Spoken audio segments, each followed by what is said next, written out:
Hola from the west side. It's me, DC the Purple Diva. And it's Wednesday night. Welcome to Not So Random Chat.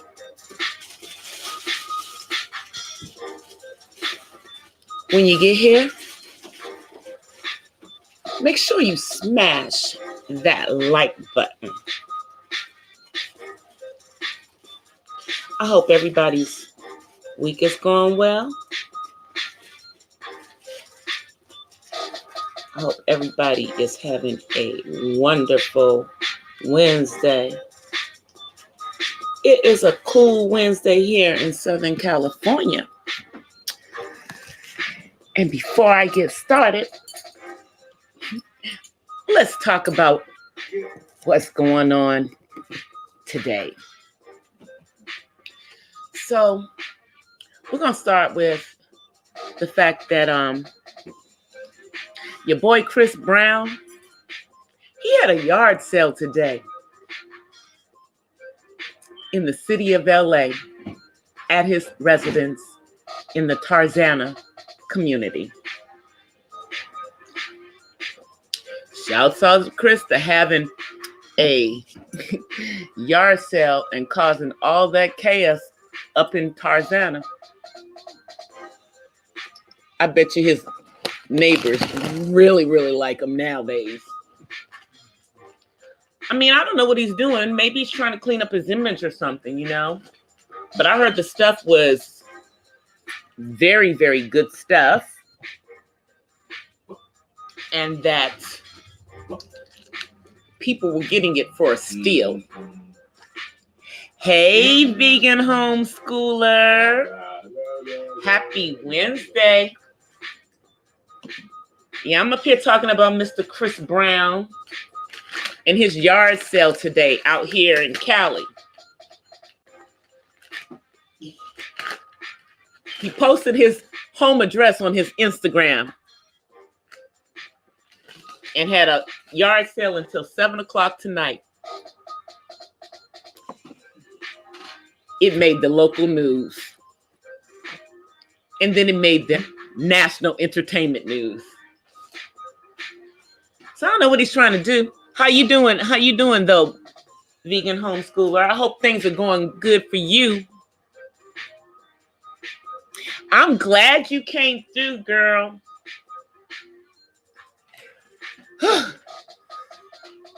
I have my son has his IPP tomorrow, which is what, you know, adults go through on a yearly basis.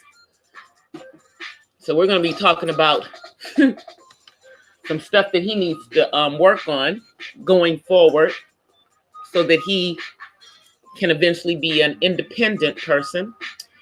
But getting back to Mr. Brown. Now, I was not following him on Instagram. I do follow Rihanna, but after that yard sale today, girl, I'm following Chris Brown on Instagram now too, so I can see what kind of antics he gonna be getting into. Because clearly he wants attention. So we're gonna give him a little attention right now and see what's going on. I don't know, maybe he's trying to clean up his image because he has a daughter. And he been talking crazy to Black women lately. You know, he been on one. Talking about our hair. You know, I mean, just ridiculous. Guess he don't have no love for natural sisters. And I am a natural sister. And I really don't care if I got a nappy kitchen in the back. I love my curly hair.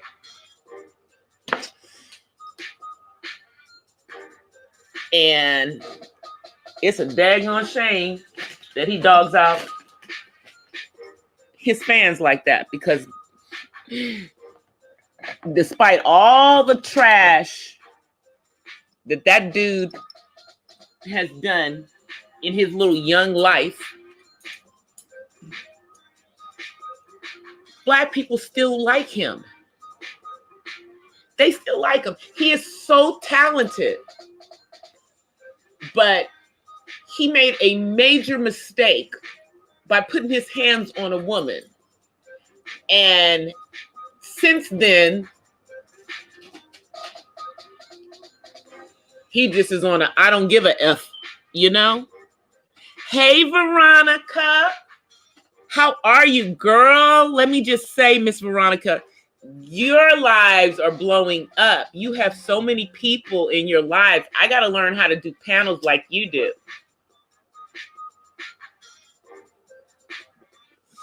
I got to learn how to do the panels. Because I think once I learn how to do that and can, you know, bring people up, I can have some really interesting discussions about a lot of things. How was your day today, Miss Veronica? I am on StreamYards. I just don't know how to do the the panels. One of my other YouTube friends did a video for me showing me how to do it. So I just have to do a test run, you know, like in StreamYards with somebody to make sure that I know how to do it. And once I've done that, then I'll be able to do it in a live. But I haven't done a test run of it with someone to make sure I know what I'm doing. Yeah, because, you know, I'd like to be able to, you know, pull up, you know, articles and stuff like all these people do in their lives. But I did download Streamlabs, and I did a really short, like a 3-minute live today on Streamlabs, because I'm still waiting for YouTube to allow me to live stream from my phone and to give me my community tab. But they said it takes like up to 7 days, which means they got a couple more days. So hopefully I'll get it by the end of this week. And if I don't get it by the end of this week. Hey, Tisa. What I'm waiting for is my my ability to go live from my phone through the mobile app and my community tab to come in. But I'm going to do a test run. I'm going to do a test run with another YouTuber in StreamYard to make sure I know how to do the panel right. And once I know how to do it, then I'll probably do a panel on some of my live streams. Yeah, they said that it takes like 7 to 10 days. And it hasn't been 7 days yet. It's only been 5. So, you know. But I'm anxious,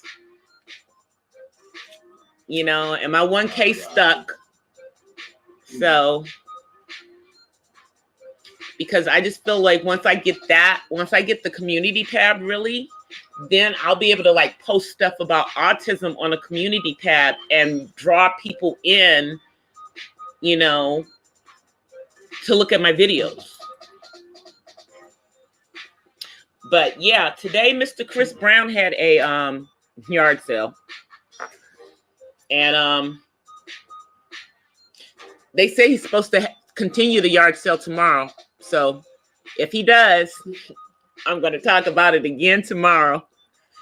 And shoot, if he does, I don't know. I might have to take me a trip out to Tarzana tomorrow. It's only like about 30-minute drive up the freeway from where I am.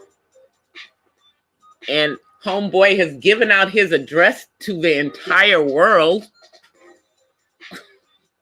But he doesn't live in a gated community, guys. He lives like in a regular neighborhood. He doesn't live like in Calabasas or Hidden Hills where most of the other entertainers live, you know, like in the gated communities. He doesn't live in any of those. He just lives in a regular smuggler, you know, upper middle class community in the San Fernando Valley. I am in the wood. I am in Inglewood. I can literally see the new stadium that the Rams and the Chargers are going to be playing in next year. If I walk outside my front and look down the street, I can see it over, you know, houses and stuff where I live.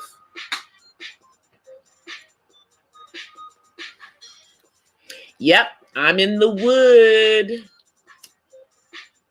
I'm in the wood. And then the other thing that came out today, guys, which I'm really actually surprised about, is I guess Robin Crawford, Whitney Houston's, you know, friend. Her book is telling it all. And yeah, she's admitting that she and Whitney did have a relationship like all of us thought. And that they were more than friends for a while before she got with Bobby Brown. Does that surprise anybody? Yeah.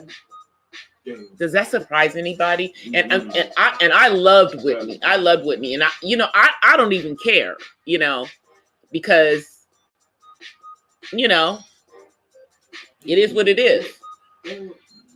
You know, the only thing is that I wonder, you know, I guess she's doing it now because Whitney's not here and her daughter's not here. And that's the two people who that information really and truly would have impacted the most. You know what I mean? Because I don't think it impacts, it doesn't really impact Bobby Brown because the relationship that they had, according to what Robin is saying, was over before she got with Bobby Brown.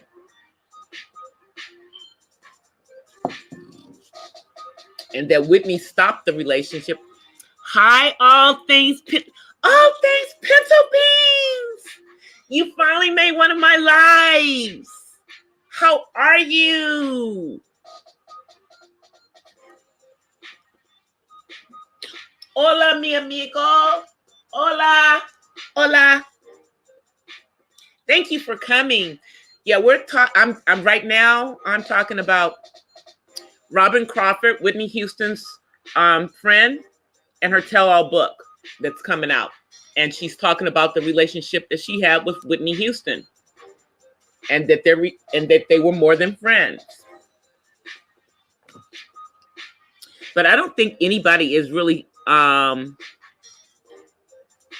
surprised by that. I mean, because that was rumored for a long time, and I've shared in some of my lives before, you know, that, you know, when I came to California, I did go to college, but my main reason for coming here was to do music. And so I was involved in the music industry heavily when I was much younger. And I saw a lot of stuff, you know, and I was not willing to compromise for fame, you know, and I will say that if Whitney Houston was still alive, she and I would be the same age. I made a decision, and I'm still here because I just chose not to get involved with all of that stuff. I mean, because I'll just tell you, I would be at parties. I'd have men coming at me, women coming at me. They'd have drugs. There was like all kinds of stuff going on. People were in very compromising positions. And I'm just going to say, I'm glad that it was before the internet, because yeah, a lot of stuff that I saw, that was in the 80s. So I can only imagine how it is nowadays, you know, especially with how thirsty people are to be famous.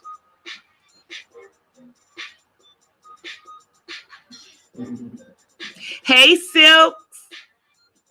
How are you? Thank you for coming through. Happy Wednesday.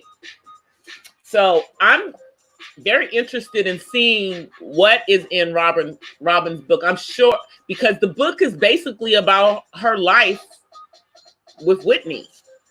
So I'm interested to see it, because I mean, I think that they were friends from high school.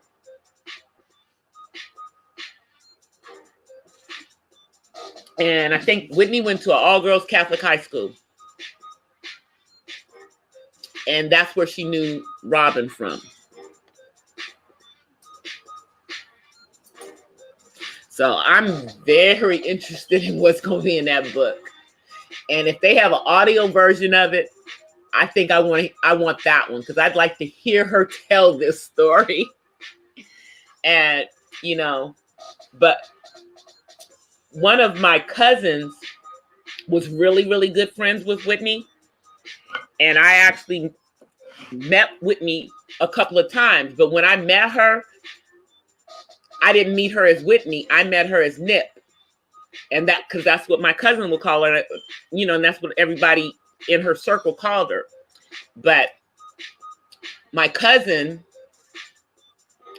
stopped being friends with Whitney because, you know, she was one of Whitney's friends when she was doing all the drugs and stuff.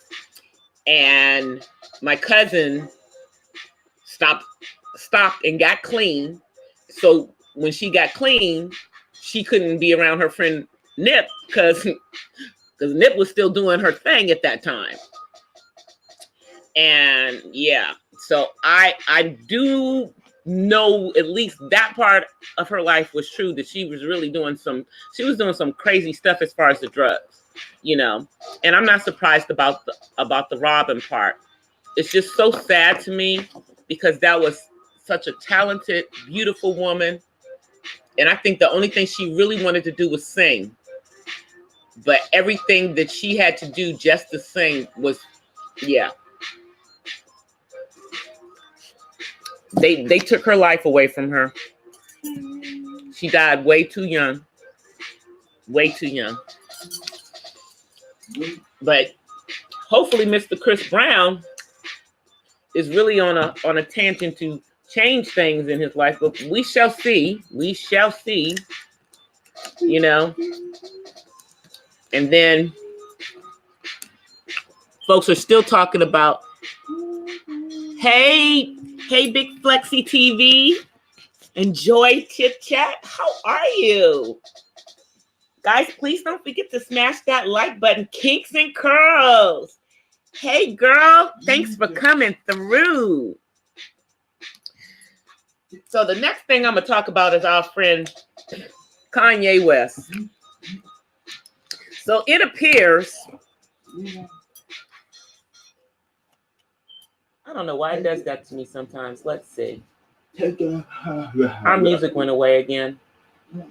The music is having a conniption. But while I'm bringing it back up, I'm going to continue to talk about Kanye. Mr. Kanye West appears to have really had a transformation. And as I told you guys before, it's really causing issues at the house with him and his wife, Miss Kim Kardashian. West. Yeah. I'm going to get rid of West because they're married. So, you know, he is trying to be a follower of Jesus, and he wants his entire household to live under that premise. Did you? I'm glad you came through. Yeah, you know what?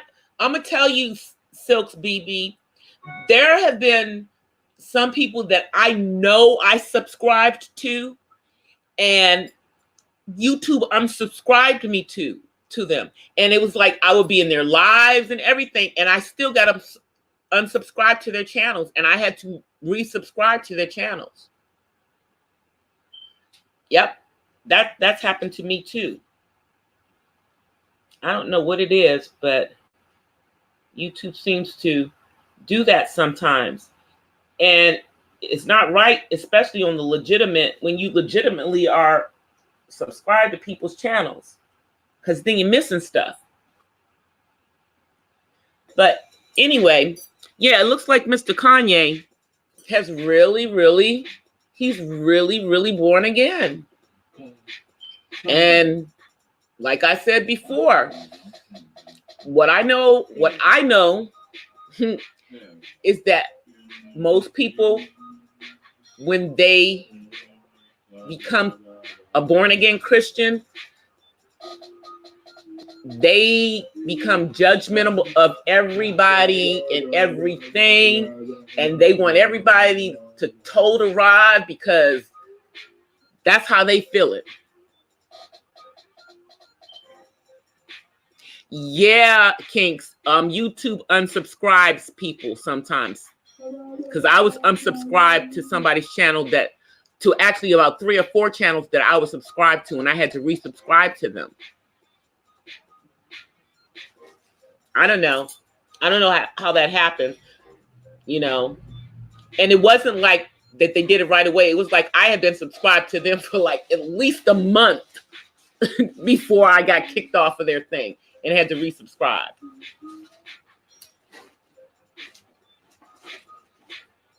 So I'm going to be watching Mr. Kanye West, you know, because I'm very interested to see if this is a true transformation. It would be a good thing for him. It would be a good thing for him because since his mother died, he lost his daggone mind. Seriously.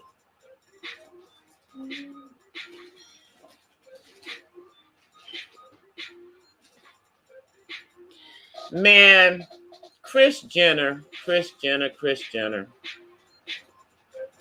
I'm just shaking my head. You know, the whole Bruce Jenner situation is demonic to me, y'all. It's just demonic. That whole situation is demonic to me, you know. And something's not right about that family, y'all. Every man that goes into that family, something, you know, happens to them. So, you know, maybe that's why Kanye, you know, got saved, because that's the only thing that could protect him from all the other craziness. You know, I mean, now supposedly Kylie is dating Drake. Kylie is dating Drake. She's so thirsty, y'all. That girl is thirsty for a black rapper. She got to keep herself with a black rapper.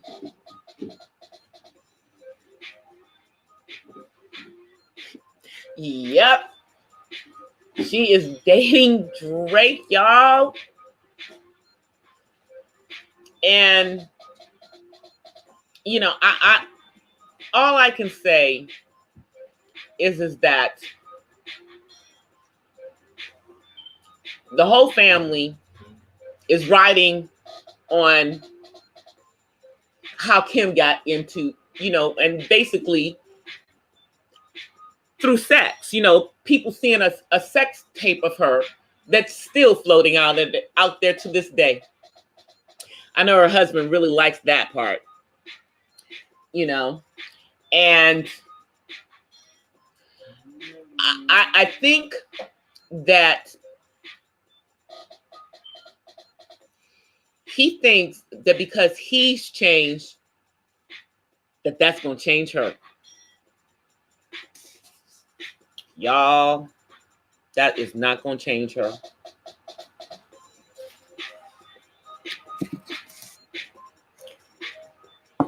That is not going to change her. I'm good. I'm good, Matt. How are you? Yeah, we're now talking about the Kardashian clan and how they suck up black men. Oh, yeah. They spit. I mean, yeah, I can't even say it's just black men. Nope. Any man that seems to go in there seems to get, you know, something. They get spit out, and they're not the same. I mean, you know, you have Bruce Jenner, who's now, what's his new name? I can't remember because I don't want to remember it. Oh, I don't even remember his new name. It seriously went out of my head. It seriously went out of my head. Caitlin, that's what it is. I told y'all, I purposely forgot it. You know, you know, Caitlin, you know, Bruce is now a transgender woman. Lamar, I don't know what to say about Lamar. You know, he on one too, because now he with some new gold digging chick. You know, that don't take care of her own children. Child, yeah, he on one somewhere. You know, Travis has moved on from Kylie. Now Kylie is with Drake. And I'm thinking in my head, Drake, you were with Rihanna. You were with Rihanna. And Kylie is no Rihanna. I mean, that's like going from filet mignon to a Big Mac. That's like going from filet mignon to a Big Mac. Because, and I like Kylie, but Kylie has very low self-esteem, in my opinion, because everybody else was prettier than her. And she was just an ordinary looking, you know, girl. So she's done all of this stuff to herself to make herself look different. But it's not going to change her genes. She got Bruce Jenner's genes. Yeah, they are. Yeah, they are. Yeah, they are. Yeah, they are. Those ladies, and I use the term ladies loosely, are something else, you know. And I used to really like Chloe, but I don't particularly care for her anymore because she has shown herself to be a man stealer and all of the above. And then she played the victim with that dude that she was with who didn't really want to be with her, but who she trapped with a baby.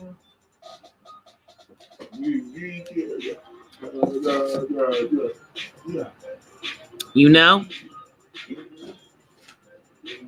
So, yeah. I mean, How much more money can these people make doing this reality TV stuff? The only one who seems to be, near normal and not really into all of that stuff is Kendall, who's modeling. She's the only one, who's, she's not out there running behind men, She's about her coin. She is about her coin. Strictly. But yeah, that's your celebrity news for today, y'all. I mean, living in California, I'll just tell you, it's hard not to run across it. And no, we don't see people, all the time. But if you hanging out in the same areas that they're in, then you see folk. When I used to stay out in the valley, you see all the people all the time. Especially when I would be out in the West Valley, out there towards Calabasas. I used to see them Kardashians all the time because I used to go to some sushi place that was in the same shopping center as that little store that they had. But this was, before they became huge reality TV stars and stuff.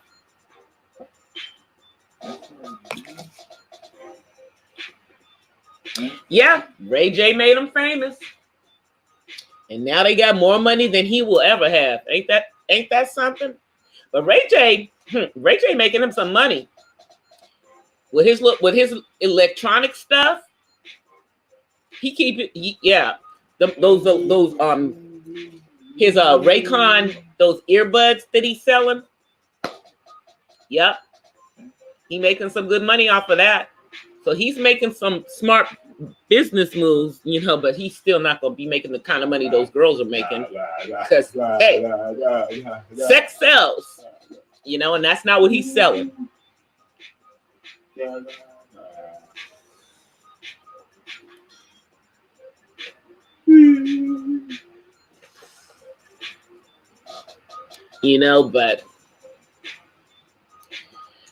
and now he's on that other, what is he on, that Love and Hip Hop Hollywood thing? I don't even watch that thing no more. I don't even watch that one. I think I watched maybe like the first couple of seasons of that, but it gets so ridiculous on there. Everything is so scripted. Them people don't live in them houses. Most of them houses are those, B&Bs that they're just renting, for the series. I mean, because how many of them houses have furniture in them? I'll wait. Y'all know how much housing costs out here in California. And trust me, they're not paying them well enough on Love and Hip Hop to live in some of them houses that they be showing.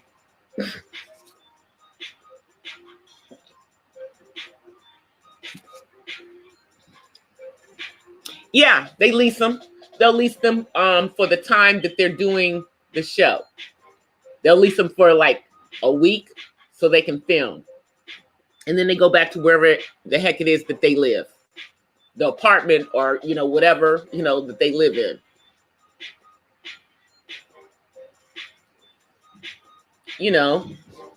Because think about it. Would you really be, if that was your real house, would you really want to be filming at your house? So everybody knows where you live? Come on now.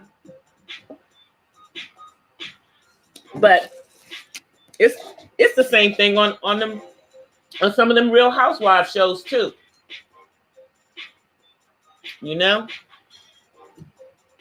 I think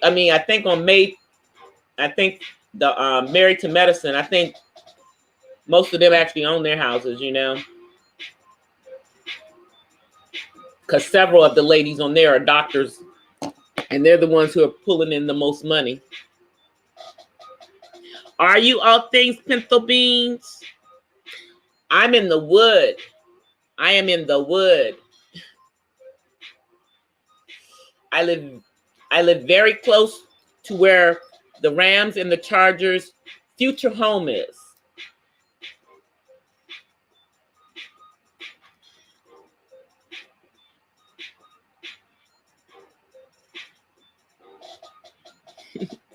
I know. Yeah. And you guys, let me tell y'all something. I'm gonna give y'all a funny story to something that happened to me today. So I was going and looking at big screen TVs today, you know, because the big screen in my living room was the victim of my son's adult autism meltdown. So the picture looks funny on it these days. You know, it has a little black spot in the middle of it. So I was looking at new ones. And so I'm in the place. And so I'm talking to the salesman and everything. And we're going about the paperwork and everything. And then so he said, oh, let me go get some paperwork for you in English. And so I looked at him and I said, how do you know I don't understand Spanish? He says, oh, I said, my family is Afro-Cubano. I can understand the Spanish paperwork. I know how to read and write in Spanish. Thank you very much. And he's like, oh, I'm so sorry. I made an assumption. I said, yeah, you did make an assumption. You assumed because I am Black that I'm not Latino. But I am. And I thought that was funny because then I started speaking in Spanish to him. And he turned red. He turned red. It was funny. It was so funny. You know, I was talking about that last night because, like, I grew up in DC, okay? So DC is during the era that I grew up in DC was predominantly a African-American city. And so, but contrary to what people don't know is it also always had a large Afro-Latino population, you know, Cubans, Puerto Ricans, Hondurans, Nicaraguans, all, and Panamanians living in DC. But most of us would just go by being Black because it was easier than having to explain. So it was easier than having to explain why we spoke Spanish. It really was, you know. But when I came to California, I was mad that my dad used to let us speak Spanglish. You know, he talked to us in Spanish and we'd answer in English when we wanted to, or we'd answer half in Spanish, half in English and stuff, because my Spanish wasn't as good as it should have been when I came out here. And I had to get my Spanish back good so that I could get some jobs where they would pay me for being bilingual, especially in the industry that I worked in. But yeah, that was just real interesting, you know, because people forget that in the diaspora, the majority of those ships went to South America and to the Caribbean. And that Spain and Portugal had a bigger slave trade than the English did.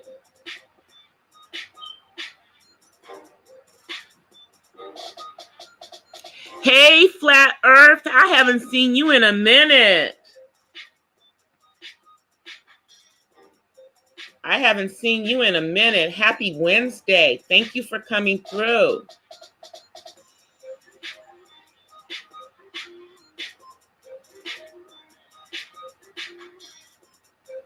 Yeah, no, we were just talking,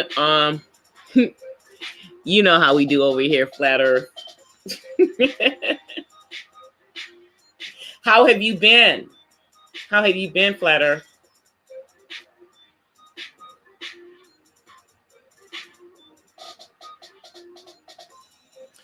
Yeah, so I just thought that was really, you know, it's really, really interesting, you know,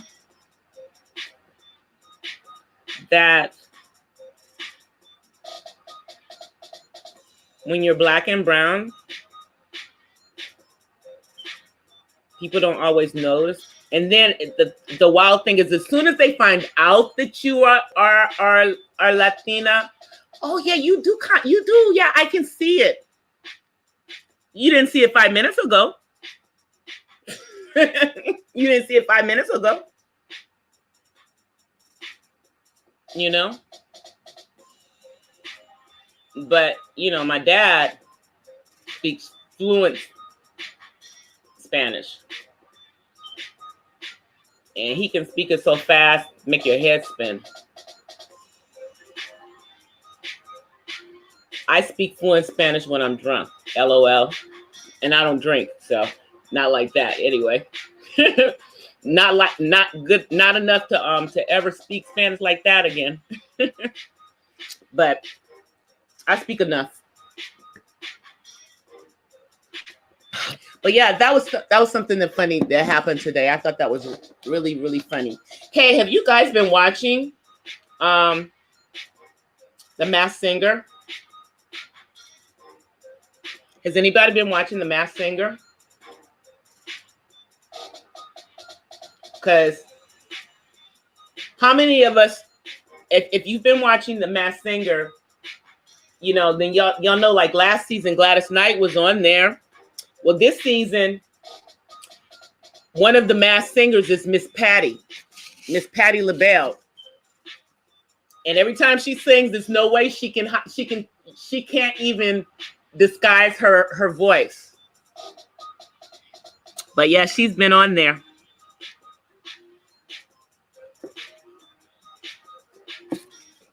Yep. I love that show. You know, because I like trying to figure out who's under the mask. And I like that they changed it up a little bit on how they're doing it this year from last year. I like that they did that. Yeah, I know. I was watching.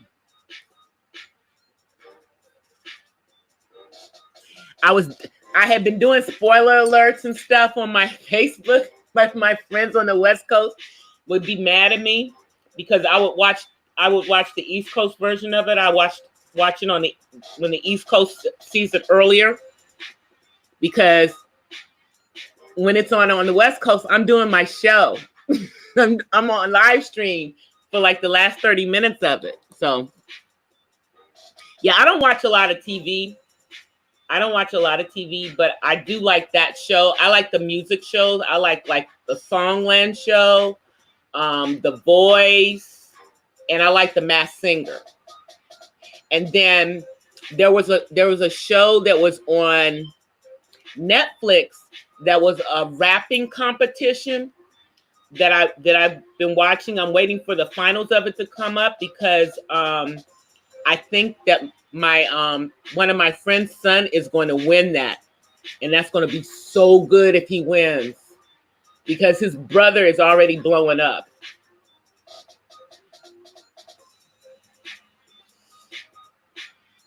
And this guy, he goes by the name of D Smoke. He's from Inglewood, and he raps in English and in Spanish. He is a high school music teacher. That's what he does for a living. And he graduated from UCLA with honors.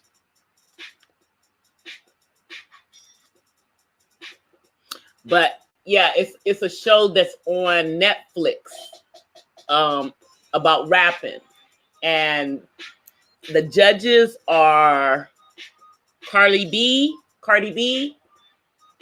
T.I., and Chance the Rapper. But they were like floored by D Smoke when he auditions, because he came out there spitting some knowledge. I mean, his words were about something, and then he came at them in English and in Spanish. And the day that he was on there, Snoop was there, and Snoop was really, really impressed with him.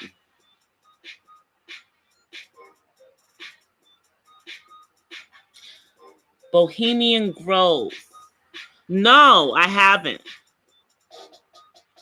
Yeah, well, I'm not a Cardi B fan or anything, you know. I'm really not. I really think, you know, there's obviously other female rappers that are better than her, but that's what the music industry wanted, you know. That's what they wanted. That's what they thought we wanted, you know. That's what they thought we wanted, you know.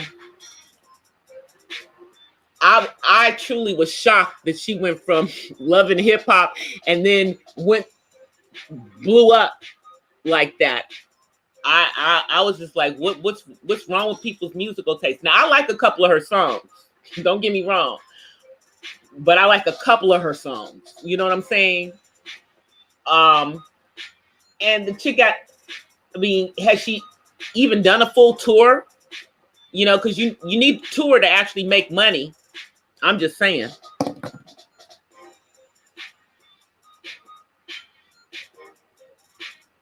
Really, Flat Earth? I'm gonna have to look that one up. Kinks, did you see that? Did you see what Flat Earth said about that place? I'm gonna have to look that one up. I'm writing it down.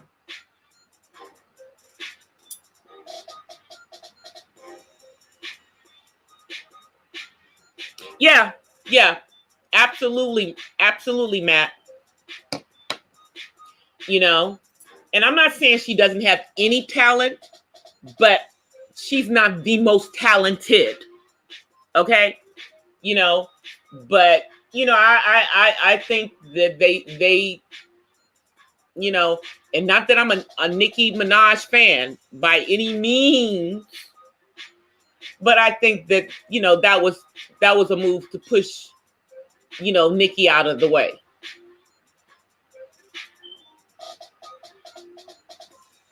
I'm gonna look that up, Flat Earth. Thank you for that tidbit. Yes, I am. I am here in Cali. I'm from DC, but I am in Cali. Yeah, and I like Nicki, you know, but I'm not a barb. I'm sorry, that's for children. I'm a grown woman, and I am probably old enough to be her mama. So no, not a barb. But I like some of her songs. And I sing some of her stuff at karaoke.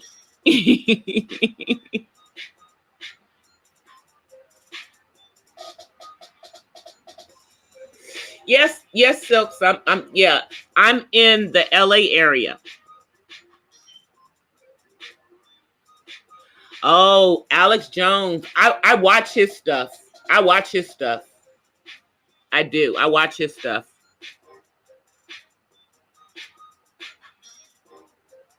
Didn't he get in trouble a while back on YouTube for some of the stuff he was putting out on his channel, Flat Earth? I vaguely remember that. That was before I actually was like doing videos of my own, but I remember something happened with him about stuff he was doing on his YouTube. Yep, because I remember, because I think I'm subscribed to him. I think I'm subscribed to him. But I remember he did something and he got in trouble with YouTube.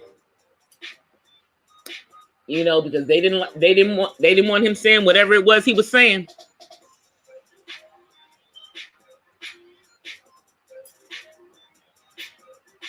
Yeah, I think they took down took down one of his videos or something that he had put up. And then I think he tried to put it, he kept putting it back up.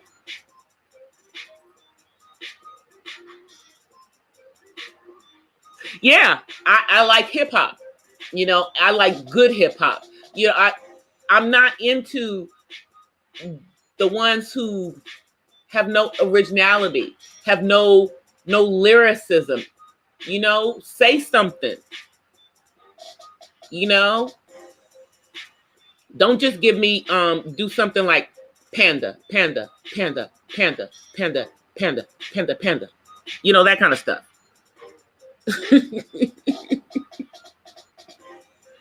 You know, the only thing that song had was a beat. But the lyrics were nonsense. So, you know, I like, you know who I like? I like Donald Glover's alter ego, his musical alter ego. That dude, let me just say, that dude is very multi-talented. Oh, I love Q-Tip. I love Q-Tip. I'm an old hip hop head. You know? I'm an old hip hop head.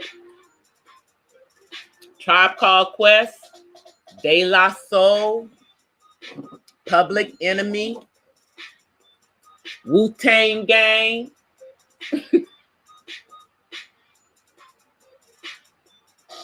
You know? That's what I'm talking about.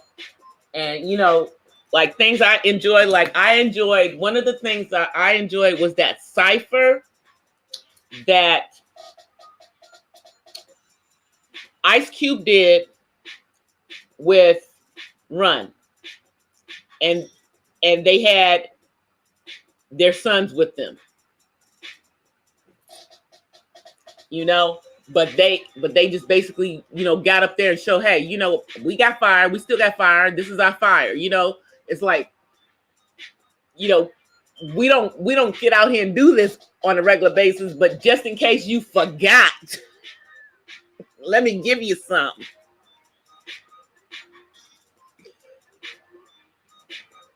Oh, okay. Yeah, Tribe Called Quest is fire. Man. Bonita Applebum.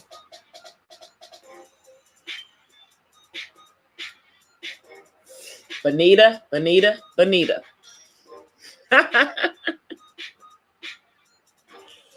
You know, and who can forget the group that everybody knows the lyrics to their song, the Sugar Hill Gang. Everybody knows the lyrics to Rapper's Delight, the long version. You know, but you know who gets all the money from that song? Every red cent of that money belongs to Niles Roger and Dennis, whatever the other guy's name is. Dennis, I forget his last name. Dennis Bernard, maybe that's it. Yeah. Because they won the lawsuit because they used their music without permission. So they don't even get paid from that song. They don't get 1 red cent because Sugar Hill Records made that deal with Niles Rogers. Now what they should have done is giving them credit for their lyrics that was put to that music you know, so that they would get the royalties for the lyrics, but they don't get even the royalties for the lyrics because that's how Sugar Hill Records did them wrong. They can't even use their own name. Wonder Mike and Master G are the only ones, you know, originally, you know, going, Big Back Hank is going around with that false group. Let me just say, you know, and he stole somebody else's lyrics. Those weren't even his lyrics. He didn't even, you know, he wasn't a real rapper.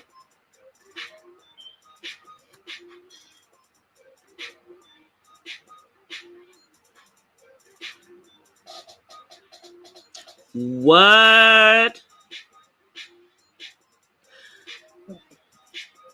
The sacrifices does not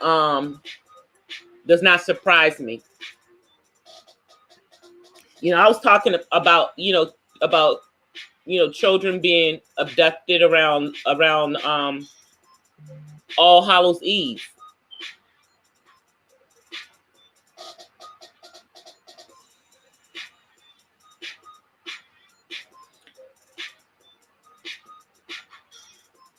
Oh yeah. And if you look on Netflix, there's a documentary on there about it. Yep, there's a documentary on Netflix about it. And I knew Wonder Mike because Wonder Mike was actually down in the DC area. He wasn't in New York. He would go up to New York, but he was actually down in the DC area. So I would see him all the time back then because he would be at this club that I would go to when I was a senior in high school because it was the only club that you can get in at 18. So, and he would always be at that club and we would see him all the time. He was a really nice guy too.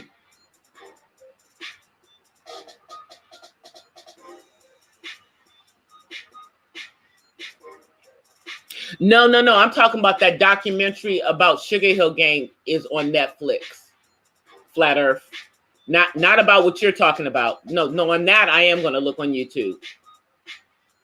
On that I am going to look on YouTube. But the documentary about the Sugar Hill Gang is on Netflix. And I know it's pretty accurate because that's the information that everybody pretty much knew. We all know that Big Bad Hank didn't write that lyric.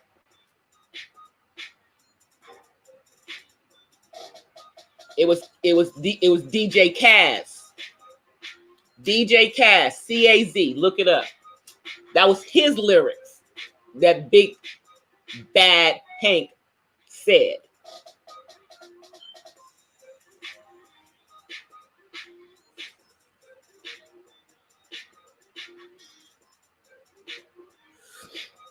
Yeah, you're right. You're right on some things, but this documentary wasn't done by Netflix. Netflix is just showing the documentary. You know what I mean? And I've seen several I've seen a couple of things on YouTube in regards to that same thing about the Sugar Hill Gang, and they're all saying exactly the same thing. You know, they're all giving the right information that those lyrics belong to Cass. You know, and what really happened to Sugar Hill Gang. And in the documentary that's on Netflix, Wonder Mike and Master G are in it, and they're like executive producers on it. So yeah, I'm gonna believe that it's the truth because it's their truth. You know what I mean?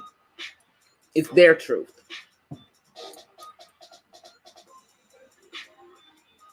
Hey Terry, you were up last night with 2 hours sleep. All right, Silks. Thank you. Thank you for coming through. I'm on every night, 9:30 to 11:30, pretty much. I will see you the next time.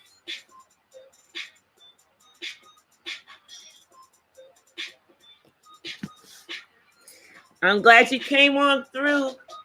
We're having a hip hop discussion now, Terry. We've been on several topics already, but you know how it goes over here. Yeah, we're talking about real hip hop, and we were just talking about the Sugar Hill Gang and how wrong they got done. Like they don't even get credit for the lyrics, and those were their daggone lyrics. Niles Rodgers gets all the money for the music and the lyrics because Sugar Hill Records gave it to them. They didn't even try to keep anything because they didn't want those men to have nothing. They didn't want them to have nothing. Yep. But yeah, I love old school hip hop. You know, I mean, but there's some of the younger ones that are coming in with some flavor. It's just not a lot of them. You know what I mean? It's just not a lot of them. You know, and I mean, heck, the older rappers, they old. So, I mean, they like, my age almost. Some of them are older than me. You know, because Ice-T, ain't Ice-T like 60? You know, and he's an actor now. That man will never rap again. He don't have to. I know. But the thing is, Matt, the good ones are coming up. Because I'm telling you, go look up D Smoke. Go look up D Smoke. And I think on Instagram, he's D Smoke 7. Look him up. He's out of Inglewood. He's an up-and-coming rapper. His younger brother, is the rapper singer Sir. That's his younger brother. But D Smoke is also I forgot to say, he's also a classically trained pianist. Got to tell y'all that part. Yeah. He's also a classically trained pianist.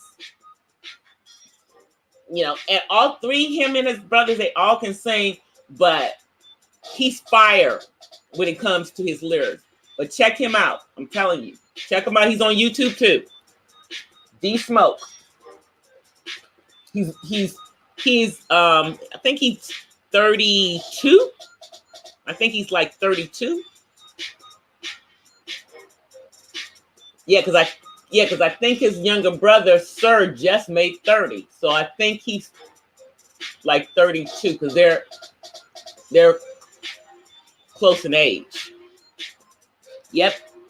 On IG, his IG handle is DSmoke7. Yep. He's fire. And I don't know if you've ever heard of her, but Tiffany Goucher, the singing artist, Tiffany Goucher, that's his cousin. And she's fire too. She's got that kind of neo soul kind of groove.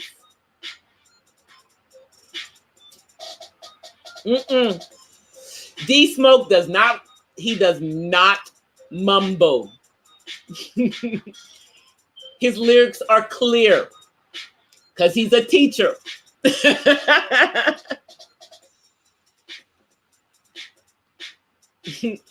Yeah, and I think he got his degree in Spanish and something else, which is why he's bilingual.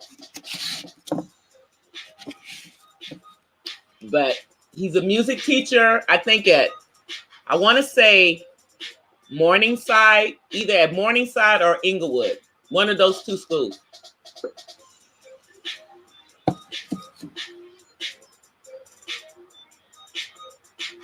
Yeah, the mumble rappers, they don't do much for me. Yeah. But yeah, Tiffany Goucher is another young artist that is really good. You know, I've known both of these artists since they were like babies, but they're just fire. I mean, they come from a musical family. Their aunt, well, it's his mother and her aunt is the worship leader at our church, and her name is Jackie Goucher, and she wrote a song that you guys have probably all heard called My Help. Our choir sang it first, but I believe the Brooklyn Mass Choir redid it, and they got a hit out of it. But yeah, that song My Help I think it's from Psalms 44. She wrote that song. And then she wrote some songs for some other gospel artists too. Google it, or actually look for it on YouTube. It's on YouTube. You might, if you look hard enough, you might find the version that we did, Terry. And if you find the version that we did, and it's showing the video, you'll see a young me in the video because I was in the choir. Because yeah, we did that song like 23 years ago.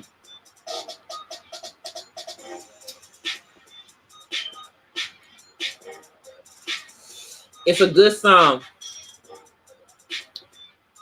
It's based on Psalms 44 in the Old Testament.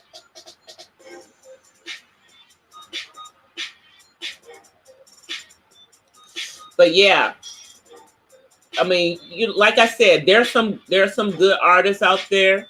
I know those two. I know those three that I gave you. Two of them are brothers. D Smoke and Sir are brothers. Sir toured last year with Kendrick Lamar. He was his opening act. And Sir started out as a music engineer extraordinaire. Yeah, but all she doing is getting up there shaking her butt. She's shaking her butt. That's what she's up there doing.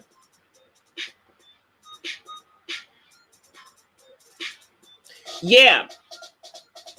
Well, Sir is the younger brother of D Smoke, who's in this rap competition. D Smoke is in a rap competition. His brother is already out there, doing it.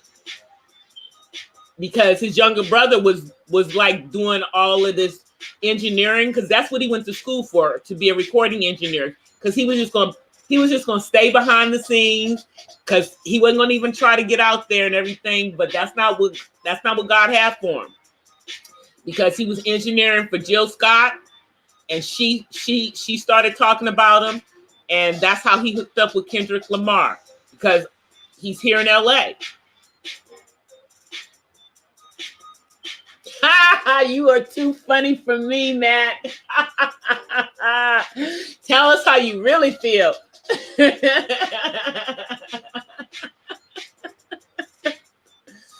Yeah, I'm really not, like I said, the only song I really like is Bodak Yellow. That's it. Really, that's the one I really like. And that one grew on me.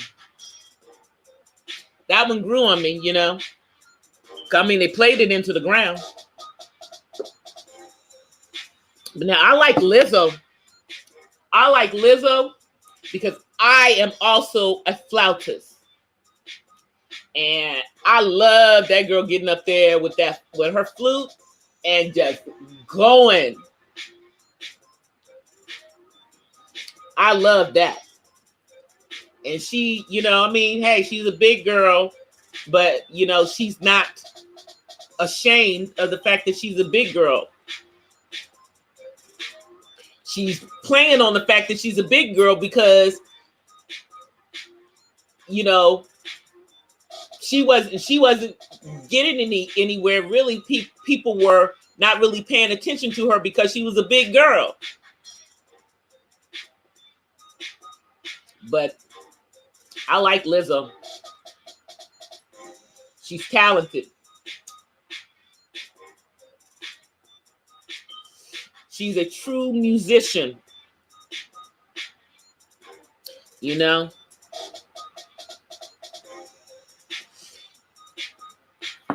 Now, I'm tell you who came to town a few weeks ago and actually put on a pretty good concert.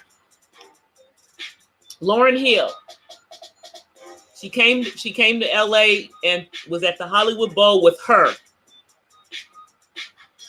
I didn't personally get to go to the concert because it was in the middle of the week. And yeah, my son was, the way my son acts is that was not going to be a good situation for me.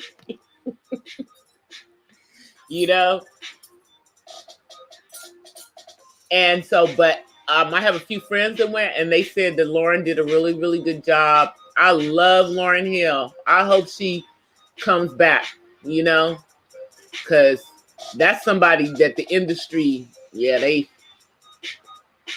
did a number on her. She just was like, F it, I'm out of here.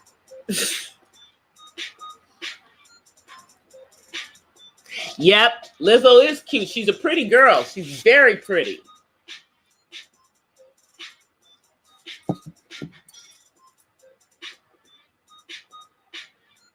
Yeah, well, she came to LA last month, Terry, and did a show on a Wednesday night at the Hollywood Bowl with her. She opened for her. Well, I'm not gonna say she opened because the way that they titled the show, it was her and Lauryn Hill. So I think they did some stuff together too. They each did some songs and they did some stuff, and Lauryn did some stuff with her.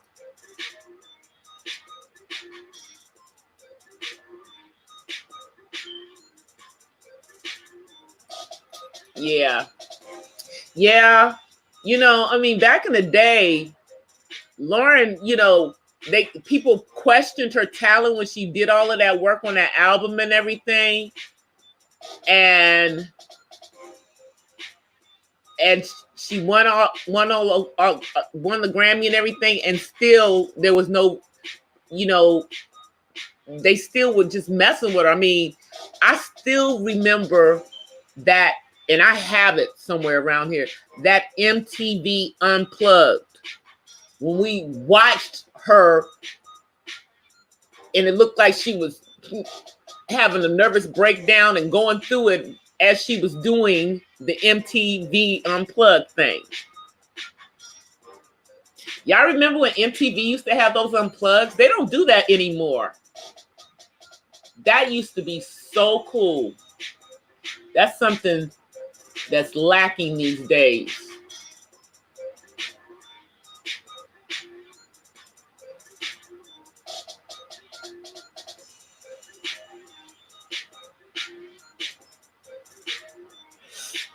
But yeah, man, you look at all of the singers and stuff that are out there now in R&B, and there's so many, and they all sound alike, so nobody stands out. They all singing the same way now. That sing talking. They sing half the song, talk half the song, sing half the song. Or they're talking at a rapid pace, and that's supposed to be singing. You know? Okay, so Terry, you remember how Ray Parker Jr. used to sing talk? That you got female singers that are doing that kind of stuff now. Sing talking. Remember when he sang talk? Because Ray Parker Jr. couldn't sing. He sang talk. And he would wear them tight pants to excite all the women. You know, but he could play the guitar. He could play the guitar, though. I give him that. And his sing talking, you know, made him a lot of money.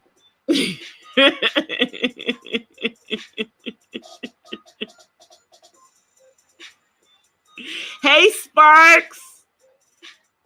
How are you? We're in here talking about music right now. and how singers sing talk these days instead of really singing. At least most of the little young ones that are on the radio and everything. Now, when you look at the singing shows, you'll see people on there that can really sing, you know, but man, what happens to them after they off the singing shows? Hardly any of them you ever hear from again. You don't hear none of their stuff. You know, like, man, nobody yet has blown up off The Voice, which is, and then American Idol, I can name them on one hand. Kelly Clarkson, Fantasia for a minute, Reuben Hubbard for a minute, Carrie Underwood, and maybe Adam, who didn't even actually win the show, who came in second behind Reuben. I think he became a bigger star than Reuben, and he didn't even win the show.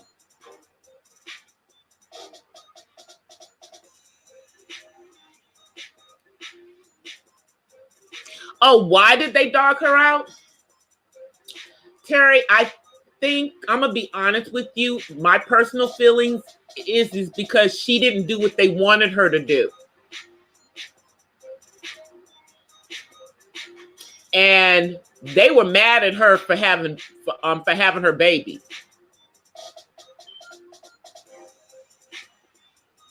They did not want her to, you know, become a mother and do all of that stuff. They wanted her to be like, you know, the sexy girl, but that was never Lauren. But that's what they were trying to push her into being. That wasn't her.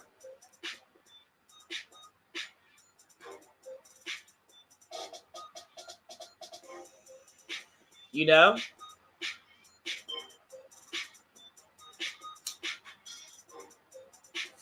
And, you know, Lauren grew up she grew up religious, I believe. So I think the things that were going on in the industry conflicted with her spirituality. It conflicted with her spirit.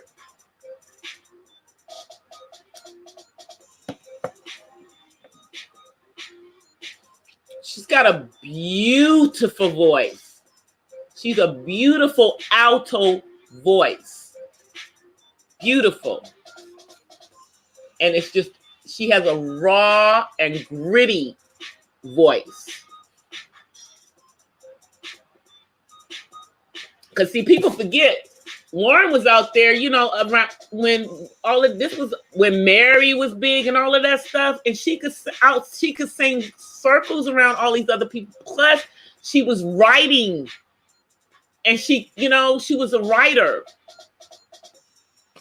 She was the complete package. And they broke her. They broke her spirit.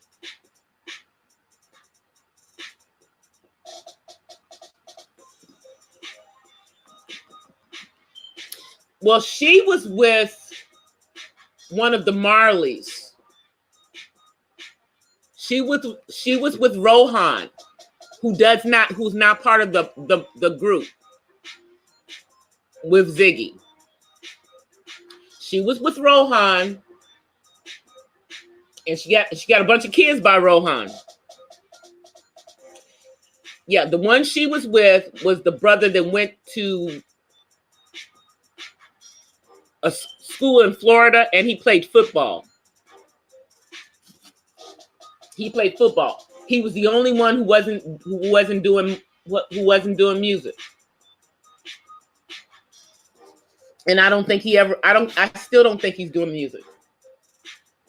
Everybody else does though, because Damien's doing music, and Ziggy's over here doing Ziggy. Every time you look at Ziggy, he looks so much like his dad, it's scary.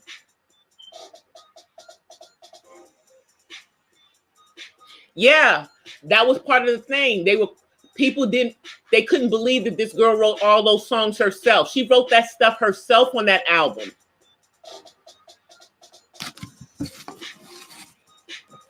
And haters were hating, her and dude from the Fugees,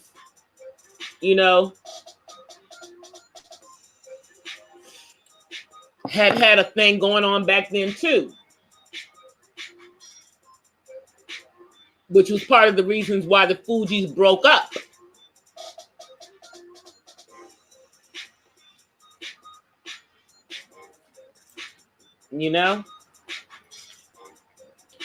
Yeah, when all this stuff was going to see, I was really in the industry back then. So I would hear all kinds of stuff. Just like that stuff about Whitney. That Robin Crawford is now about to put out in this tell-all book.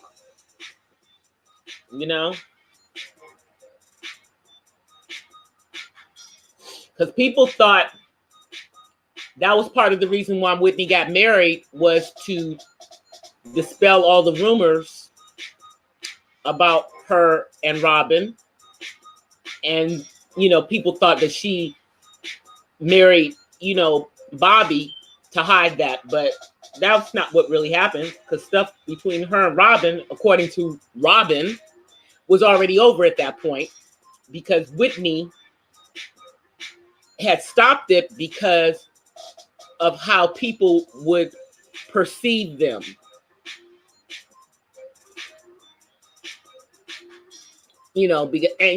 Back then, it probably would have negatively affected her career. So she broke off the relationship, according to Robin. All of this is alleged from her book, because Whitney ain't here. She can't tell us if it's true or not. And even if it is true, I guarantee you not one person in her family will say it's true.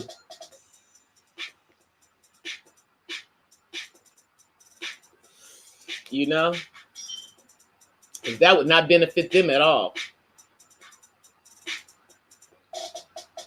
That would not benefit them at all. But I'm definitely going to be reading that book.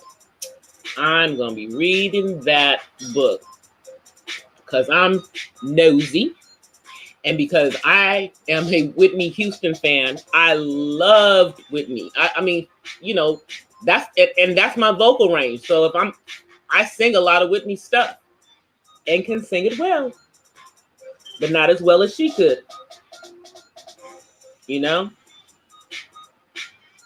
But we shall see what happens with that, with this book coming out. It's going to be interesting how it plays out.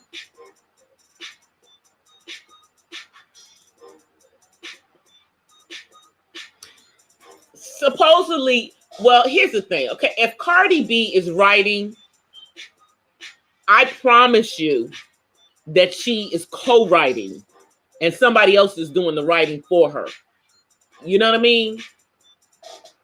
She might have some ideas of how she wants, of what she wants in a song, but somebody else is probably having to articulate it for her in writing. Because she don't even know how to speak correct English. So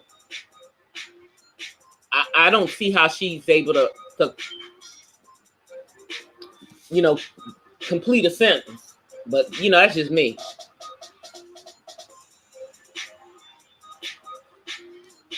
Much less structure a song. You know what I mean?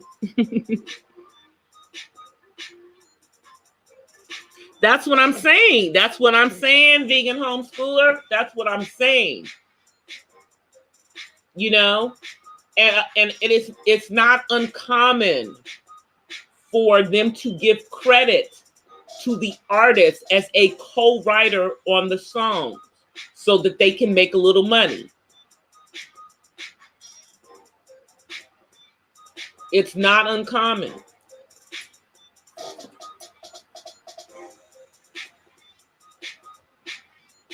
Yeah, I know. Terry, man. Like I said, the song I like is Bodak Yellow. I told you the one I like. And that one grew on me. That one grew on me. These people out here right today, most of them can't even call themselves rappers. So I don't even know what they talking about. Oh, I heard Lil Kim's new album is supposed to be getting ready to drop, though. I want to hear that one. She didn't have us waiting long enough.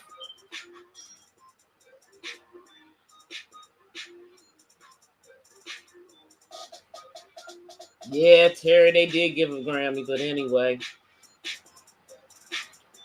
Grammy Smammies. Maze has never gotten a Grammy. And they better hurry up and give them at least a lifetime achievement one.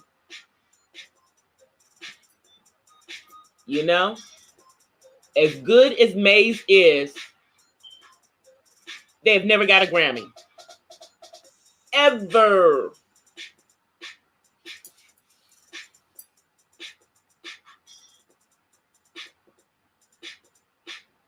Are you talking about Lil Kim's album?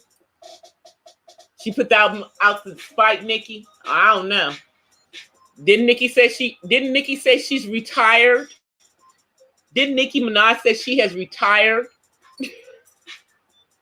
And then she married that dude. She married that dude that been to jail and supposedly molested some kid or sexually assaulted somebody.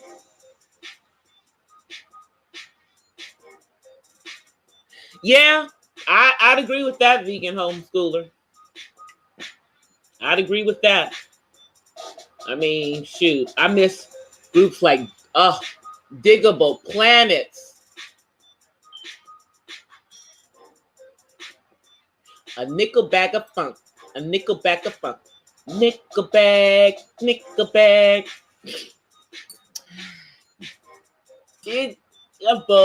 Planets. Digital Planet.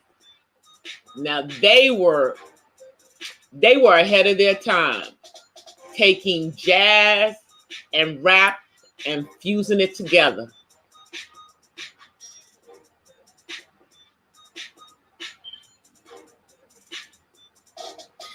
Yeah, that whole child.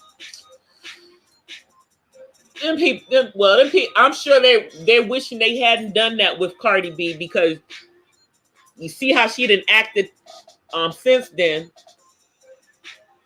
She's so busy chasing after her philandering, husband. She's so worried about, where he at, who he doing.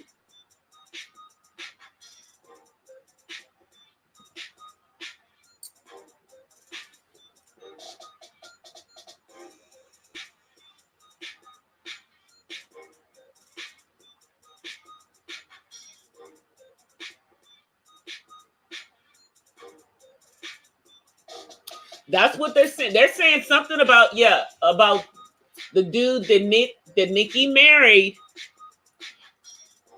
because you know her brother, I think, is in jail for a similar thing, for having sex with an underage. Yeah. And in his situation, I think it was like his stepdaughter or something. I don't even know. I don't even want to go there. Yeah.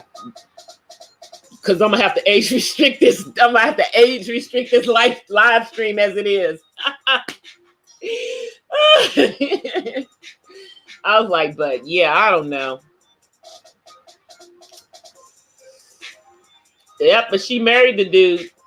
She married the dude from around the way.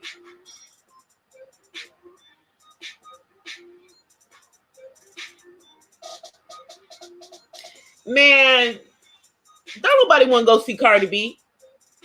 I heard she was supposed to be playing at things like festivals and stuff because she's an insurance liability. So they're not going to book her into no mainstream things because, number one, they can't sell enough tickets to fill up a big venue. But then she kept canceling the concerts at all these small venues, coming up with all kinds of excuses.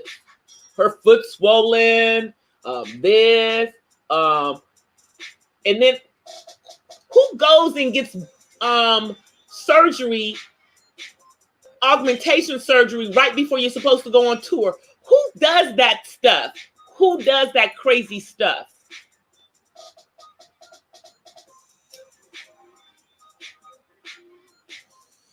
Man, girl better stop cutting on her body.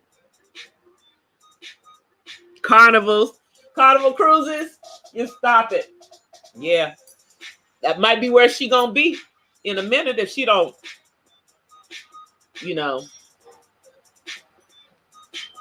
if they can't even book her into a venue and know that the girl is going to show up. That's what the issue is. So who's going to buy a ticket when you're not sure if the artist is going to show up?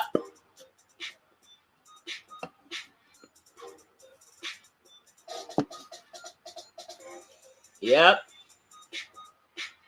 And that girl hates Tasha K. She's so busy chasing down bloggers talking about her that she ain't doing what she's supposed to be doing. Out there making some money.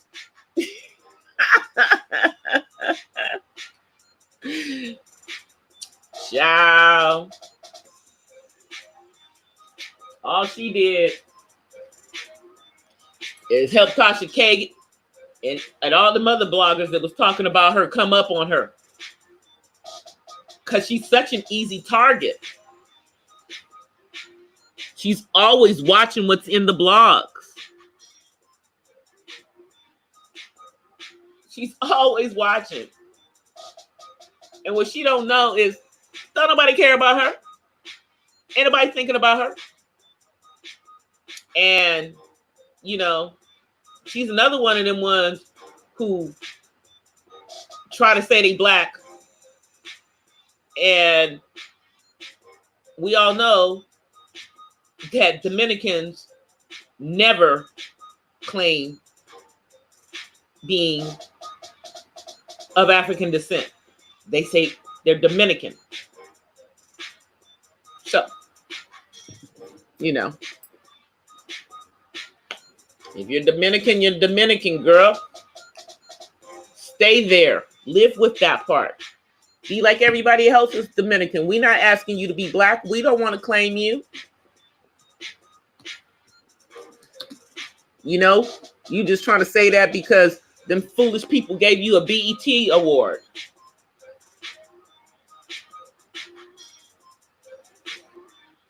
I was like, so that was the best that we had to offer somebody who's not really black? Okay.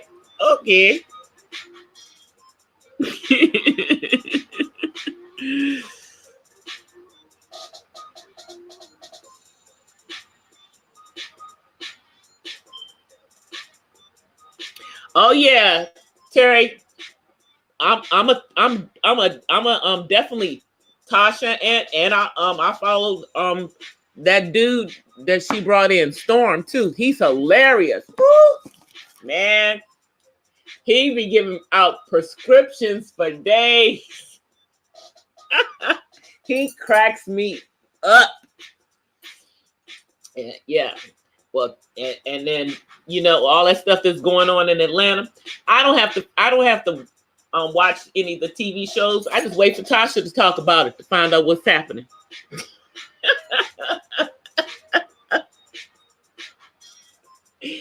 That girl's a mess. But she be coming with the truth. Even when they try to debunk her stuff, it turns out to be the truth. It turns out to be the truth.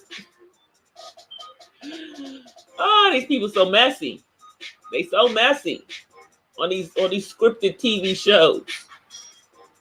You know? It's like that's why nobody's watching y'all no more. Don't y'all understand? We're not watching.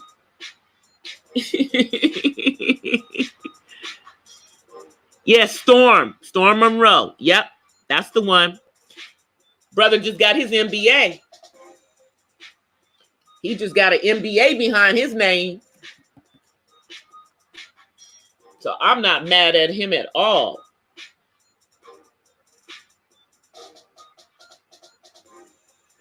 Yeah, it's too many comments for her to say anything anymore.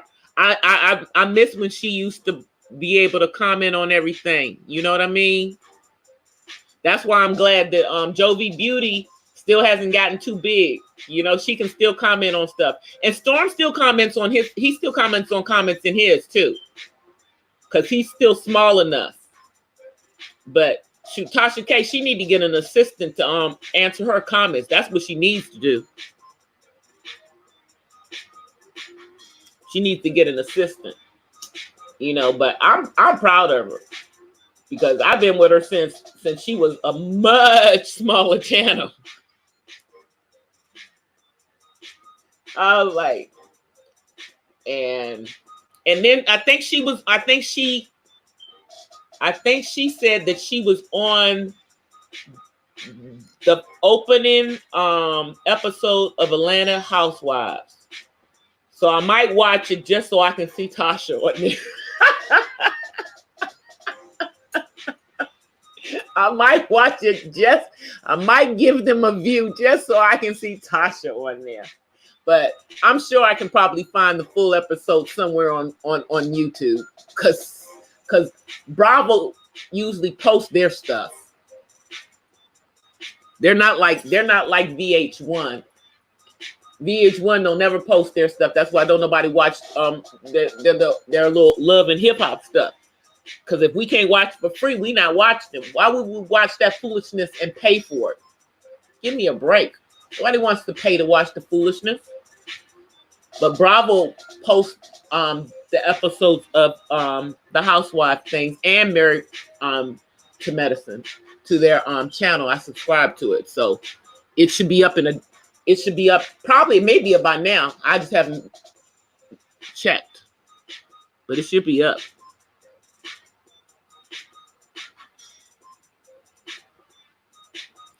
Yeah, Tasha is hilarious.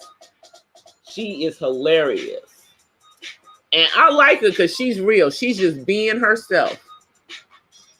She is being herself. And that's why she's blowing up. She's not being fake. She's being who she is. Oh, yeah, Jovi. I love Jovi. I love Jovi. Yep. She's the one who pushed me to go ahead and put my channel up. You know? And I've had a YouTube channel since 2011. I just wasn't putting up any videos. But I think I put up 2 videos before this year. And one of them I have removed so nobody can see it. I left one of them up. I need to put it in my, I need to add that one to my uploads. I left one of them up, but the other one I had to pull because it was a tribute at my mom's homegoing, and it had copyrighted music in it. And when I put it up, I didn't care about the copyright strikes, you know, and they probably wouldn't make any difference at this point, but I pulled it just in case somebody decides they want to go back and watch that video. So it's now private, so only I can watch it. Oh, thanks, Terry. You know, I just want to make a big impact. I don't have to be big as long as the impact is big. You know what I mean? Because you don't have, I mean, these YouTubers that have millions of subscribers and everything, it doesn't mean that all the millions of people are actually watching their content. I want people that are going to be coming back to my channel over and over. So I don't care about that. You know what I mean? I just care. I care that people want to see what I'm saying, you know, but I think as I do get more comfortable and do, you know, get better at doing the lives, that'll also help, because it'll grow the lives, because people look at my videos, you know, but I'd like to do things in a live setting too, you know.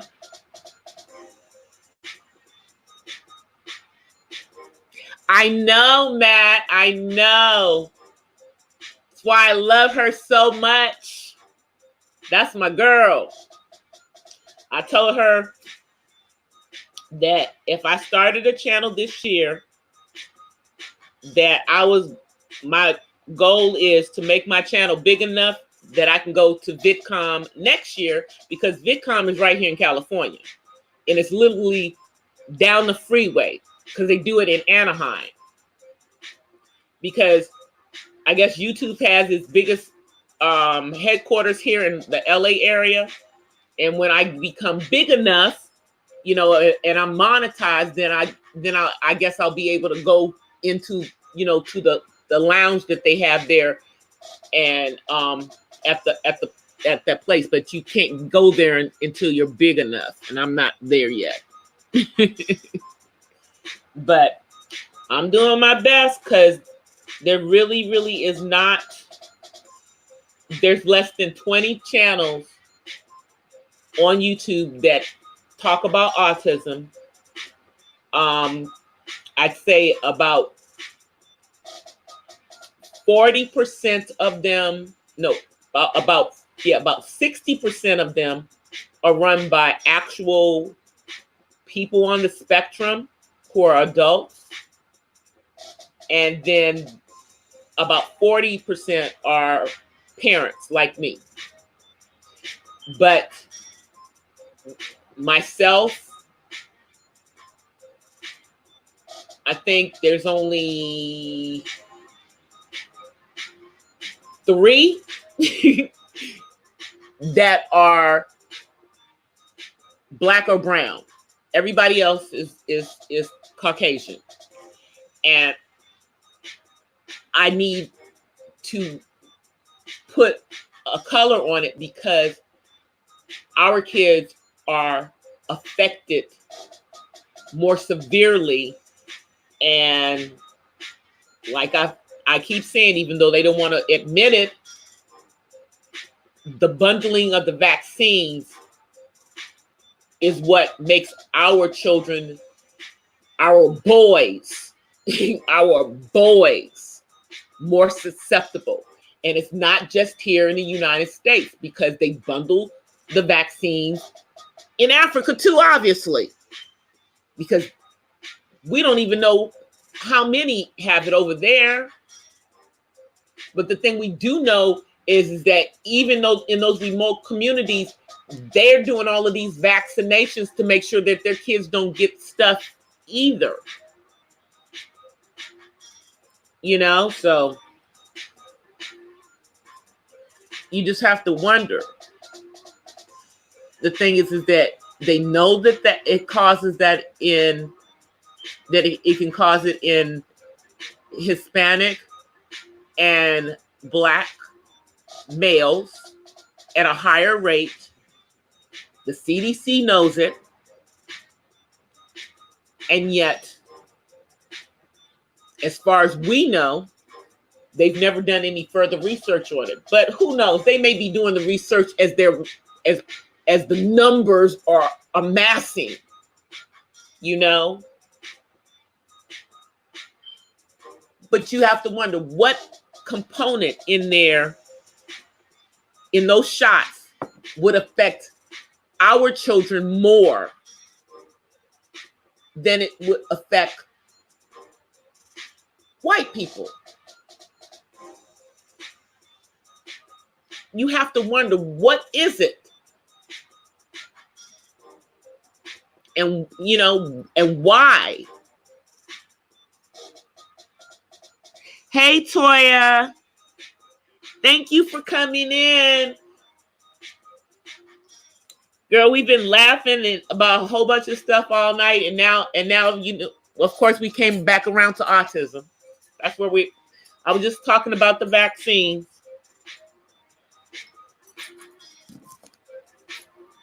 And just, I wish that if they are doing research on it, because you have to think that if the CDC has this information, even if they buried it from the general public and don't really want us to know it, even though we know, that they have to be somewhere, somebody has to be doing some research on why it causes it at a higher percentage in our kids.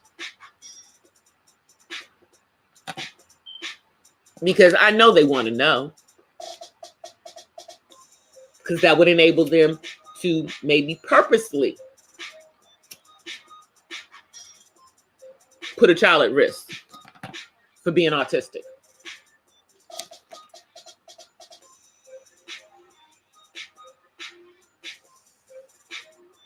Because clearly something in that causes a reaction in our children's brain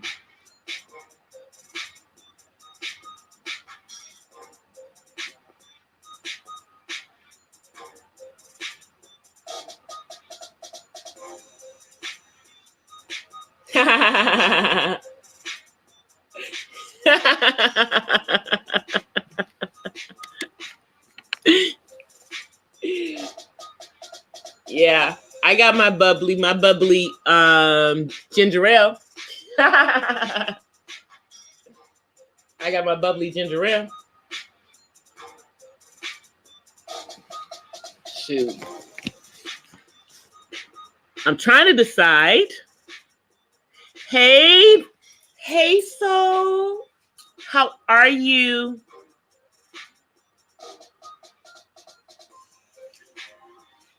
It's Thursday now for you.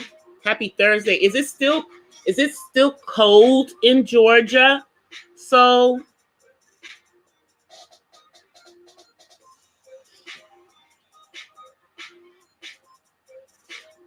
guys, did you know that November is National Epilepsy Awareness Month?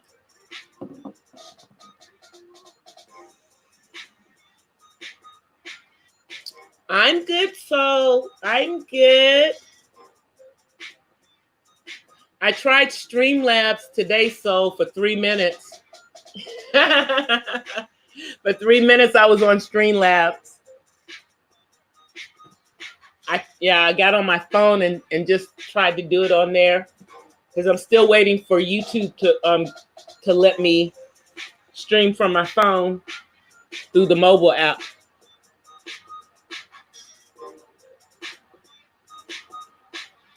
A Corona. Really, Matt? I like Coronas though. But when I drink a Corona, I drink what they call a candy Corona. Because I put grenadine in it. to make it red.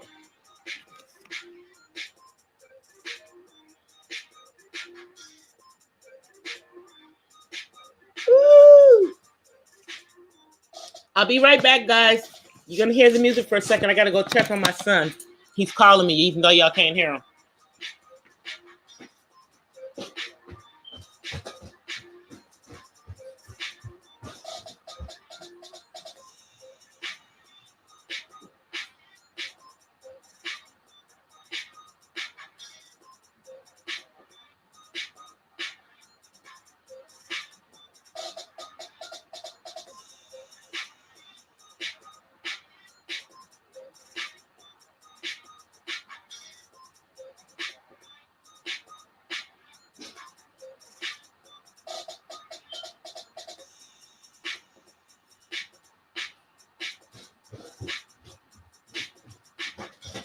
I'm back, guys. I'm back. I'm back.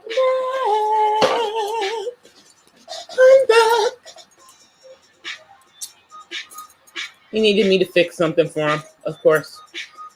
That's one thing, like, if he tries to do something, like fix something that has come apart or something, he'll get real frustrated after a while. But at least now sometimes he'll try to get me to help him with it before he goes into total meltdown.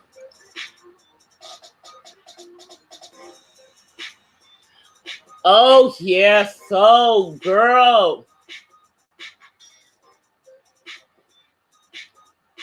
But that other one, so girl, you were off the chain. I was falling out my seat the whole time you were reading that chick. I was falling out my chair. You were hilarious to me. Oh,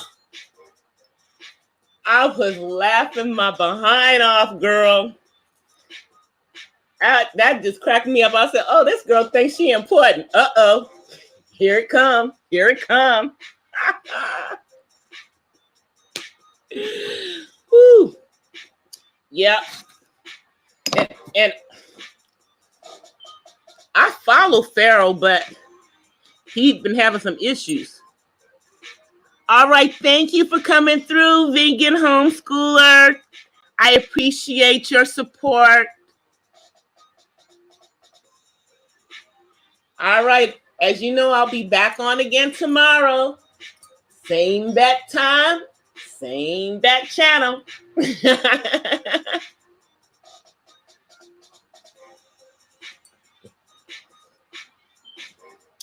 But yeah, shoot.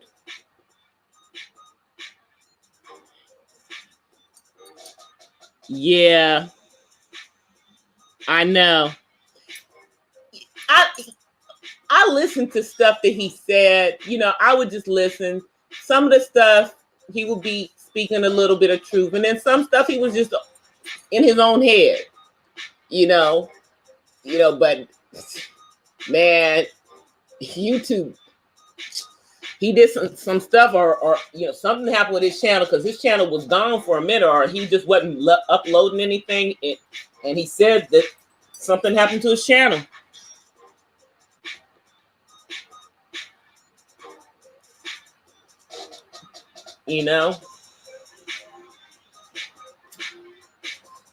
And I'll look at his stuff, but I haven't been in his live. I stopped going into his lives because he'd be acting stupid sometimes.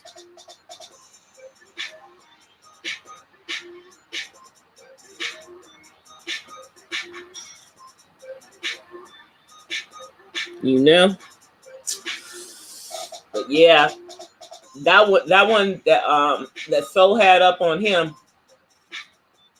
Soul be putting up some fire. Soul Alchemy be putting up some fire. People be sleeping on her. And they should not be, because she puts up fire. They better wake up. Because I don't venture too far into that side of YouTube. But I have a few channels that I like to look at. And I come into the chat where I want to come into the chat. And I stay in the clouds where I want to stay in the clouds. You know, but,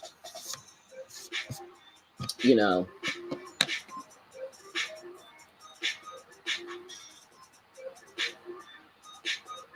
Oh, yeah, no, I'm always on Soul's channel. And I follow her on all social media. I follow her on all social media.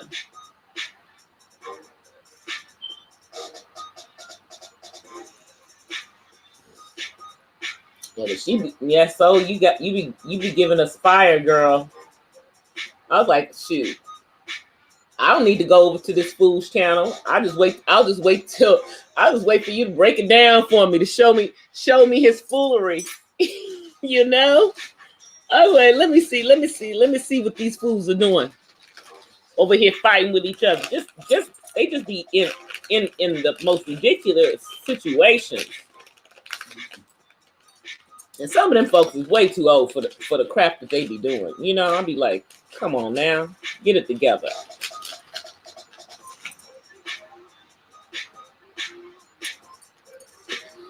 You know, but hey. But you know, the interesting thing, the topic that's been floating around YouTube, no matter what chat you go into, except for the growth streams, is relationships. And if you go into the black channels,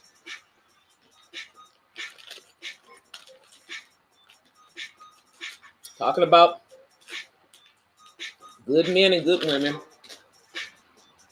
and everybody seems to be of the same opinion that these millennials are out of their friggin' minds.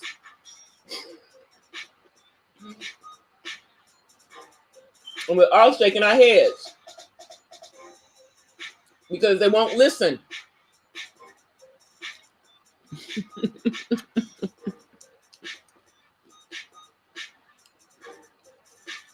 Oh, yeah. I know. But now you're starting to get some of the older folk jumping in, you know.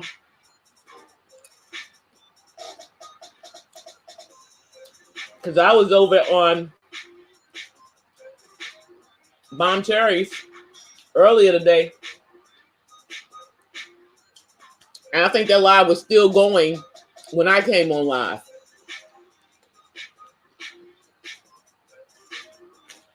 But that live started this afternoon. It started this afternoon. So, you know, everybody got their opinions. I'm of the opinion that they're good men and they're good women. And what you see on YouTube is not a real representation of the world, period, point blank.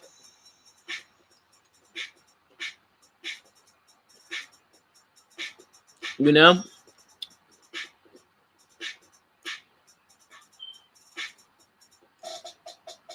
And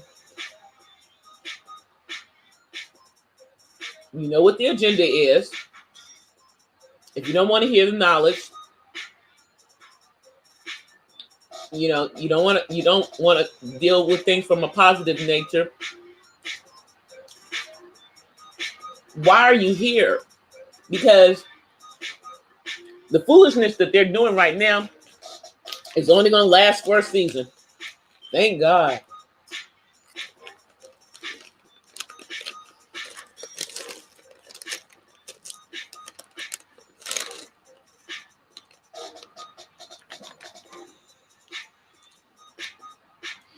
Oh, yeah.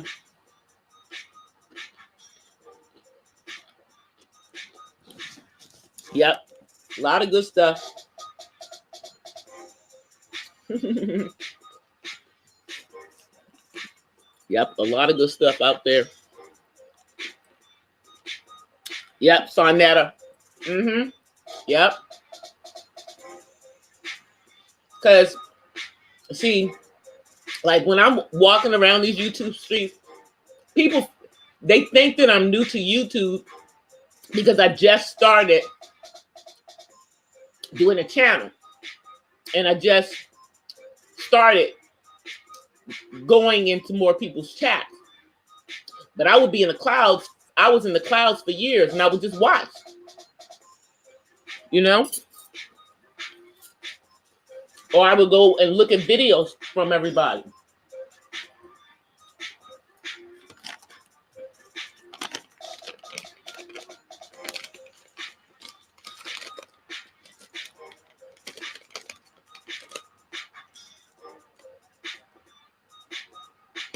Yeah. Child. Like, for example, Umar Johnson. Now, you'd have to be up under a rock to not know who the heck he was. And though I don't agree with everything that he says, I listen to him. You know?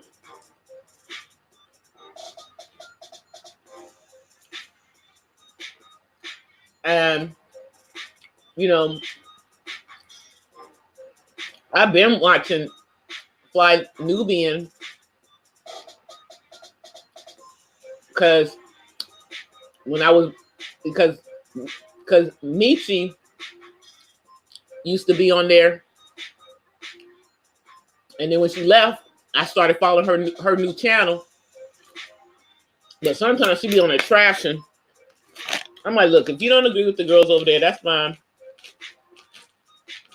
I'm just coming over here to hear your truth.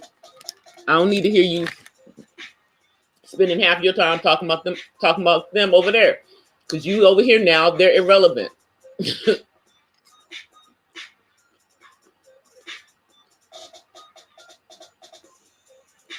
Mm-hmm. Oh, really? Yeah.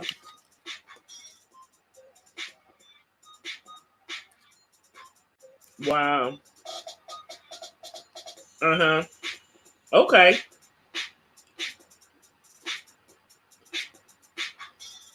Yeah, that's what I'm saying. I don't agree with everything that he's saying, but I listen. You know, you have to listen to all points of views. You know.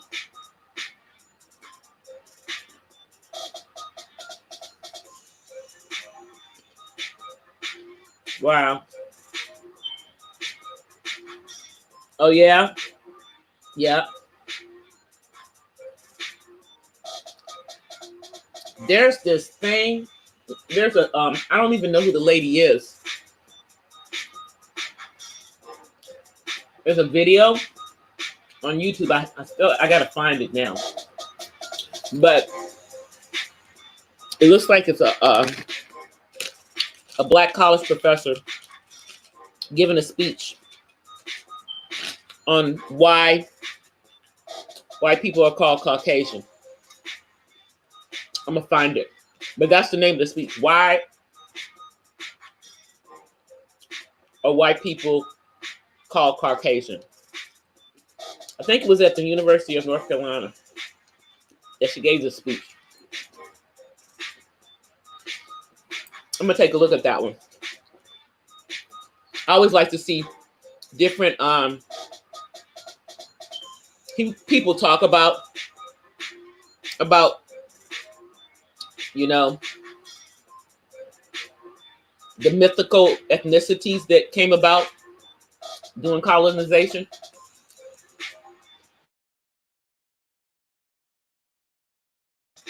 How much truth anybody is spit.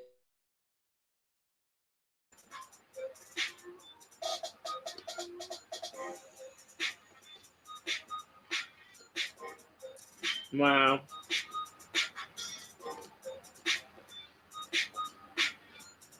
Yeah. I'd agree with that, Terry, in regards to Umar, just based on what you have said.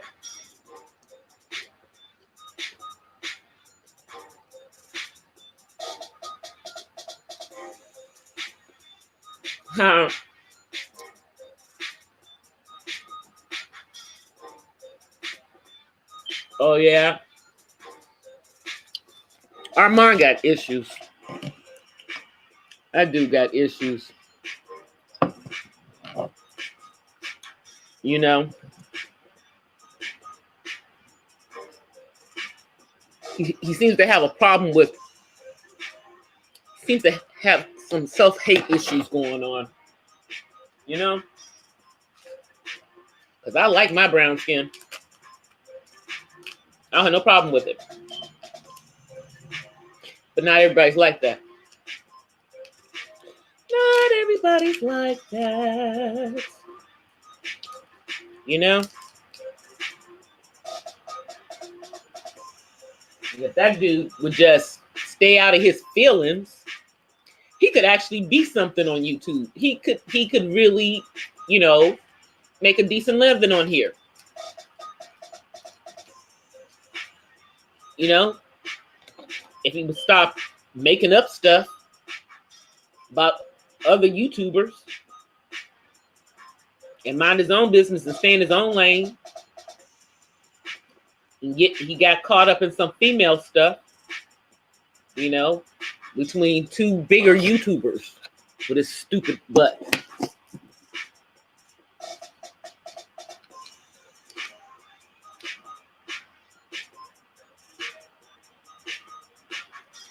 He sure does.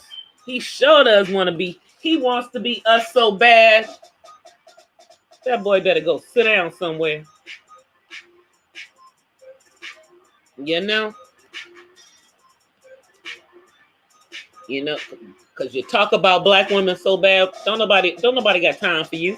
You know? That's what I'm saying. He needs to stop doing what he's doing. Because every time he do something stupid, he loses subscribers. Now, I've never subscribed to the fool personally, but I go over there every once in a while and watch his foolery. You know, I'll go watch his foolery because he's entertainment. Because he's so foolish.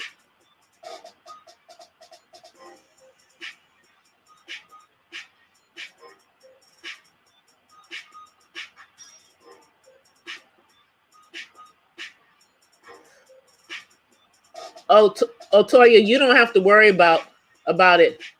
I don't let my comments do not come back up on the replay. You can only see the comments if you're in the actual live. In the replay, they will not see any comments. Yep, they don't get to see the comments. He wants to be her. He's mad. And that he would get into bed with Candace's butt on that crazy mess, allegedly, is crazy to me.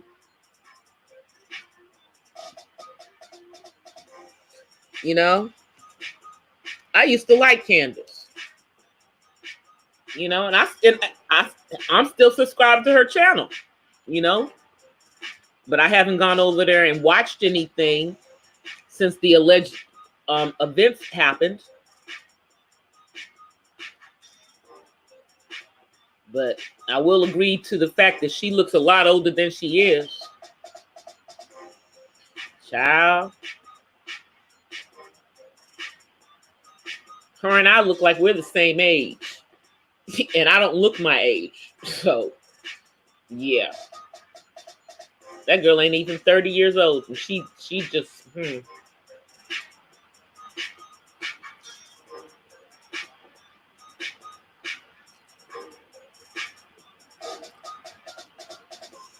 Wow.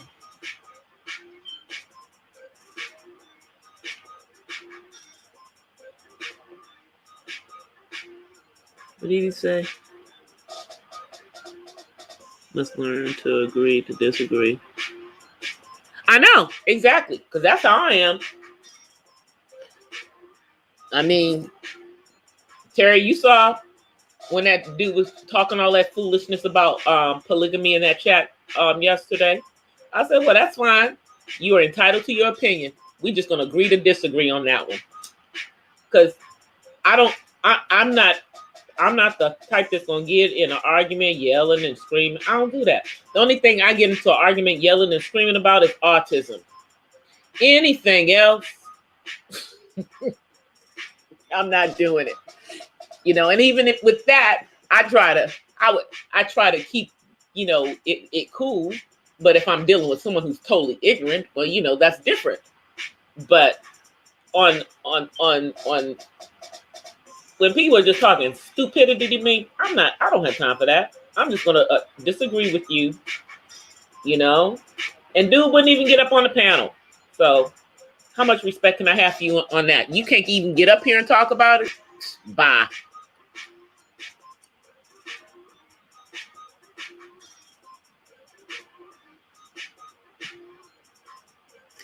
Yeah, that whole thing that happened with her channel, Toya, you know, she was in YouTube jail. She did something apparently that she was not supposed to do, and she could not upload. I mean, it's happened to other YouTubers like Gossip Girl, XOXO. And when it happened to them, all they could do was they couldn't go live. They could only upload videos during that time.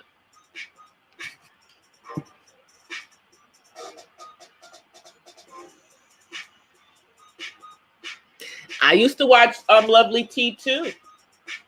I did. But, you know, I'm a brown skinned girl. And, you know, people who have issues with themselves, and then I catch you in bold-faced lies on YouTube for no reason, just to come up. Girl, please. Yeah. You know, but I haven't unsubscribed to them. I just don't really, I only occasionally visit their channels when I see something that I want to see.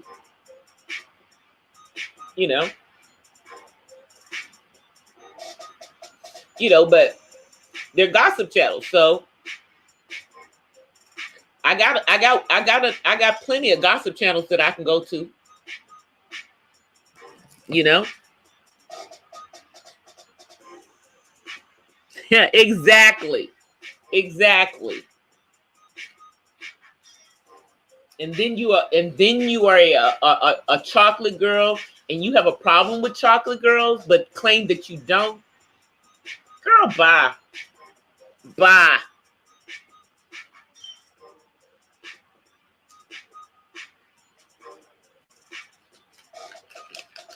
When all that stuff back then happened with Lion of Judah and all that stuff, I was like, okay, I'm checked out now. I've checked out. I'll see you.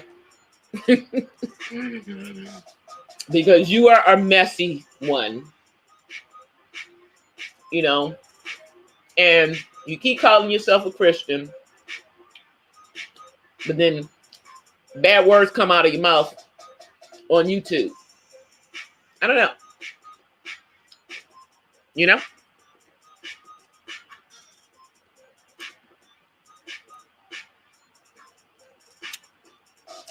Mm-hmm.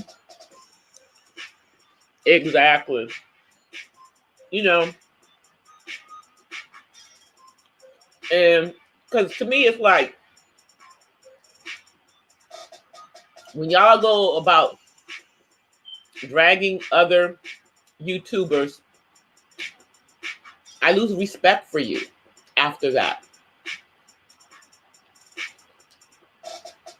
And I'm sure you could care less about my one little subscription. You know, because you don't subscribe to my channel. So you're probably not interested in what I'm talking about.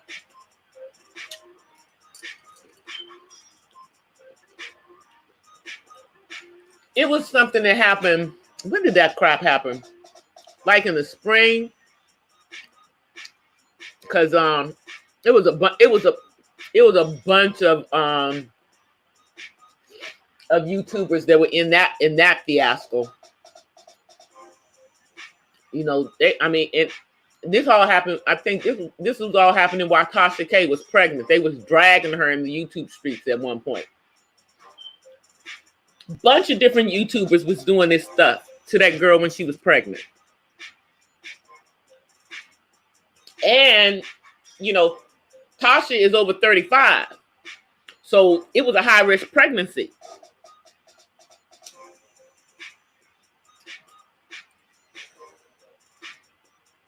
You know, but I mean, you know, I can't remember all these YouTubers' names because they all insignificant. They all, you know, they was all trying to, you know, some of them had 1, 2, 3, 4,000 subscribers somewhere in there. You know, small YouTubers like me, and they was trying to come up off of dragging Tasha. It was a bunch of them. I mean, I think they even pulled 7 stars into that crap. I think they even had pulled 7 stars into that old crazy mess.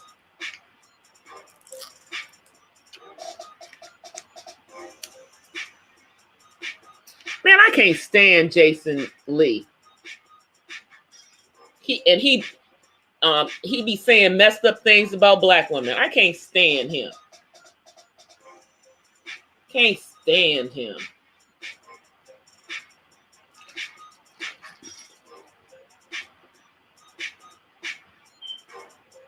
Can't stand him.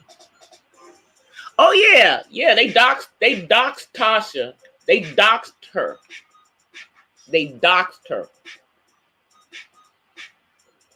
And they doxed her family, who ain't even on YouTube.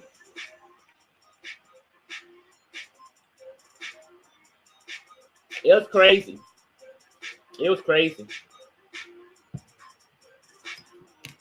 You know, see, that kind of stuff make people take stuff to the streets.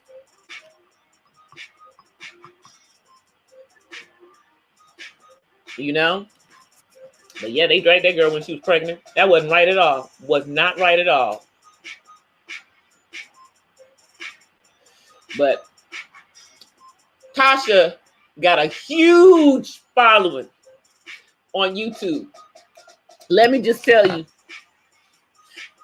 that the winos, as they are called, they was all over it. Man, they was all up in them people's chats.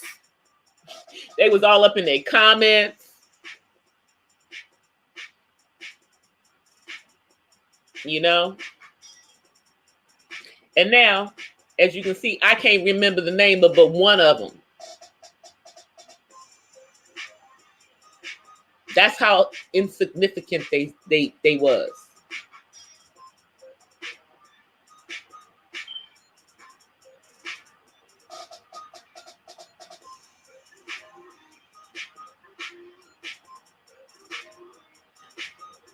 Child. They was just dumb. And then, and they tried to drag Jovi too. They doxed her too. It was all in that stuff with when they was dragging Tasha. Because that's, you know, when I had been watching Jovi's channel, but after that I started dropping down into her chat. You know, so she knew who was there to support her. See.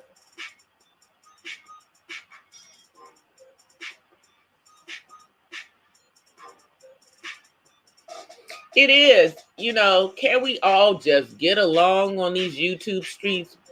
Why black folk gotta act stupid with each other? Why are we doing all this stupid mess? You see them over there doing crazy stuff on the other side of YouTube. Why y'all want to be doing the same old stupid stuff they doing? Because see, here's what's going to happen. Y'all's channels will end up getting turned, you know, get our channels being taken down, and they're not going to take down their channels over there when they're doing this foolery. They need to wake the F up.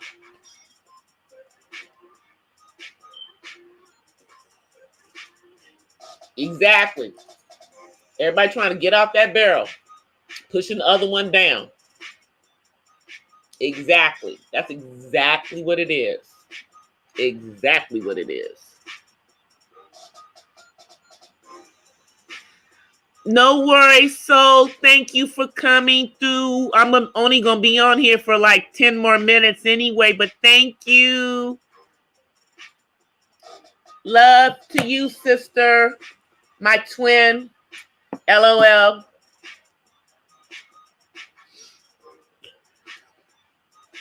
I see you around these YouTube streets, so spitting that truth. Keep doing what you're doing, girl. You know I'm supporting.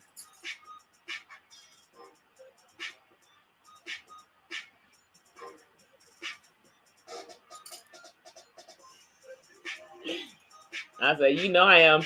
I'm like this. Her commentary, so your commentary is classic, girl. It's classic.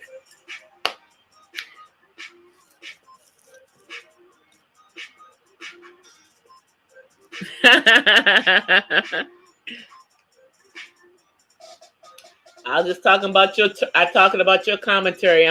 We only gonna be on here for a few more minutes, like about 9 more minutes. Bring it to 2.5.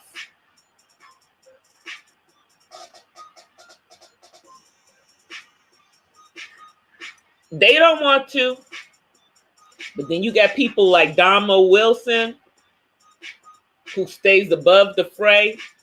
That girl blowing up. That girl's blowing up. And her music is good too. She's a good rapper. And y'all know, and I think her son has autism, because she spoke on it on her channel.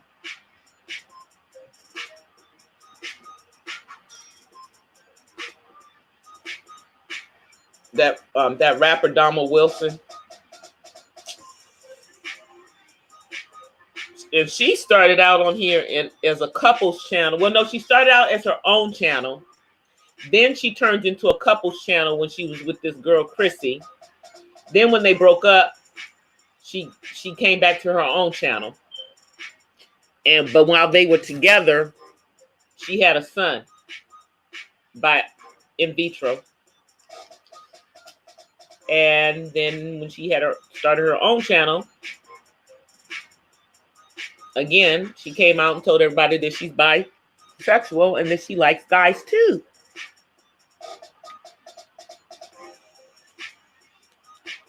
Oh, yes, Toya, you will not be sorry. You will not be sorry. So is the business. But like I was saying a little bit earlier, I forgot, I got off track on it. November is National Epilepsy Awareness Month. And I think the color for epilepsy is purple, like it is for fibromyalgia too. I think they both use a purple ribbon. So, but my brother-in-law has it, and he actually got it older, and because they don't even know what really caused it, but he was older when he got it. So we are dealing with epilepsy. And then also another thing I wanted to talk about was symptoms of strokes and stuff, that when people are younger, that there's a myth that if you're younger, you can't have a stroke. A stroke can happen at any age. And especially women, we need to be watching, for signs of it. Some of the signs are like a pounding headache, not being able to lift your arm up and keep it up.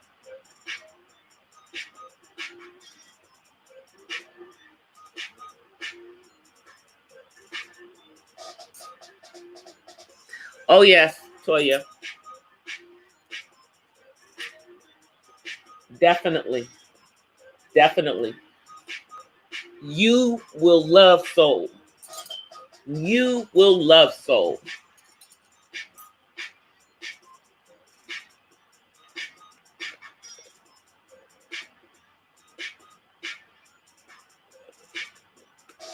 Really? Yeah, that because there was this lady today on, I think she was on the Today Show, and she was a marathon runner and healthy African American woman, and had a stroke at the age of 35. No, I'm sorry, of 25. 25. And had to learn how to do everything all over again.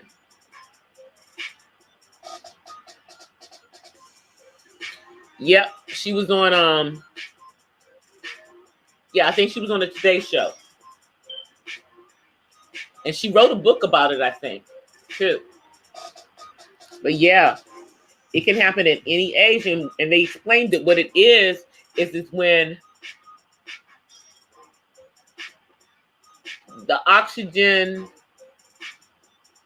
has a disruption in the blood to the brain. That's what causes it.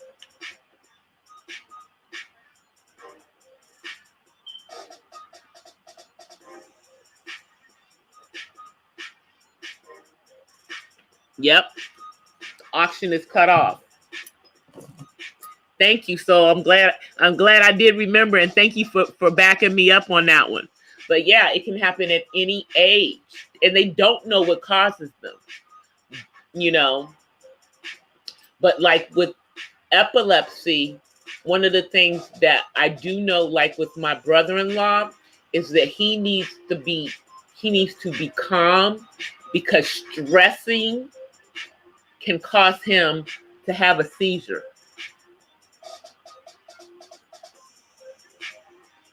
Even with the medication.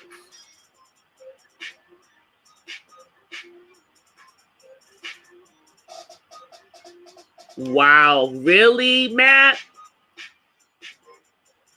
I don't really eat a whole lot of pork anyway. Oh, that just made me think about chicken and Popeyes. And back in where I grew up, somebody got stabbed for cutting line at a Popeyes in Oxon Hill, Maryland, where me and Taraji spent our high school years.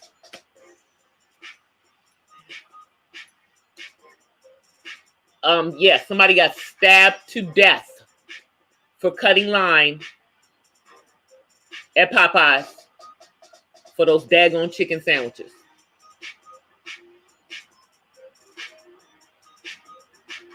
Wow. Oh my goodness. So I'm so sorry.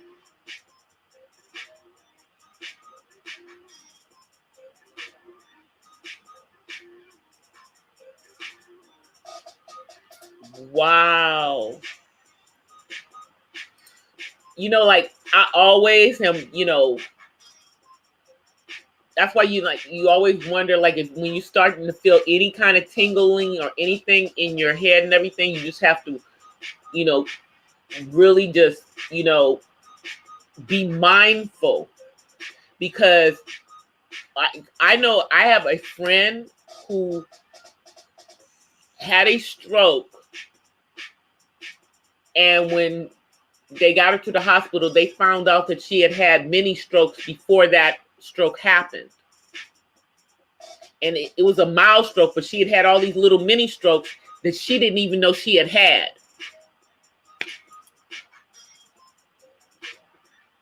Still, you know. My mom had a mild stroke, probably I would say in her 50s, really probably around my age. She had a mild stroke. And my mother died at 75, but my mom was a smoker for years. She was a smoker. And I think that contributed to her because she had an enlarged heart. She also had an irregular heartbeat, just like I do. I was born with it. You know, my heart sometimes will stop and then, you know, and then keep on beating. But it's normal for me, you know. But yeah, strokes are serious. They are so serious. Wow, that is so young. So that is so young.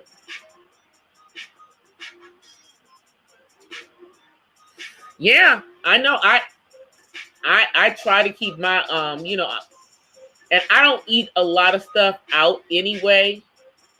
But that's why I'm always telling people that they need to be doing kind of some of the stuff that you're doing.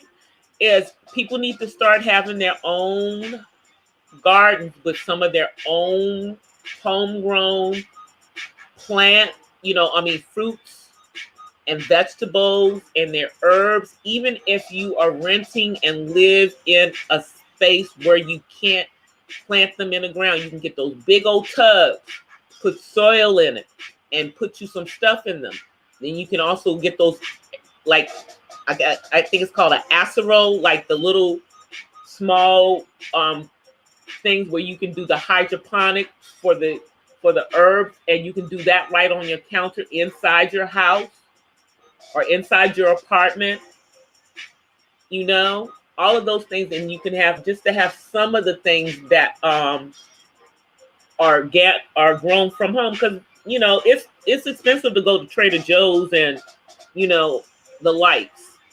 But there's going to come a time where people are really going to need to be having some stuff of their own, because this country started out with people growing their own stuff.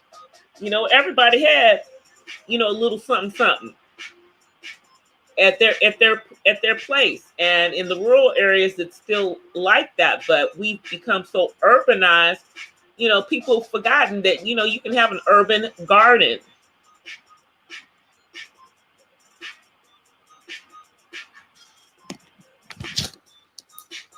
Yep.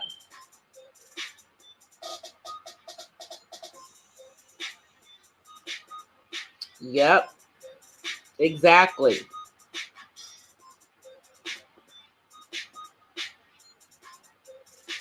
Yep. I mean, even though I work from home, I get up and people don't understand why I walk out of the house to go get me some coffee in the morning. I do that so that I am walking, you know, every day. And then I'll get up and go walking at lunchtime so that I'm doing something out and I'm not just sitting all day. And it does help that my you know, that I'm in a townhouse and I have upstairs, downstairs, even though I don't like going up and down them stairs all the time, you know, so I get that exercise too. But I got my yoga mat here.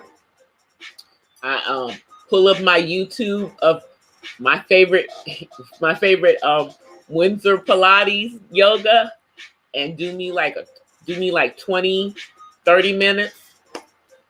And I'm good. And I'm calm, you know? But I still like doing my roller skating. I got to get back to doing that because I haven't been skating in a minute. But I need to go skating. I might go skating this weekend if my son is actually gone to his dad's. I might go skating. And if I go skating, I might vlog from skating.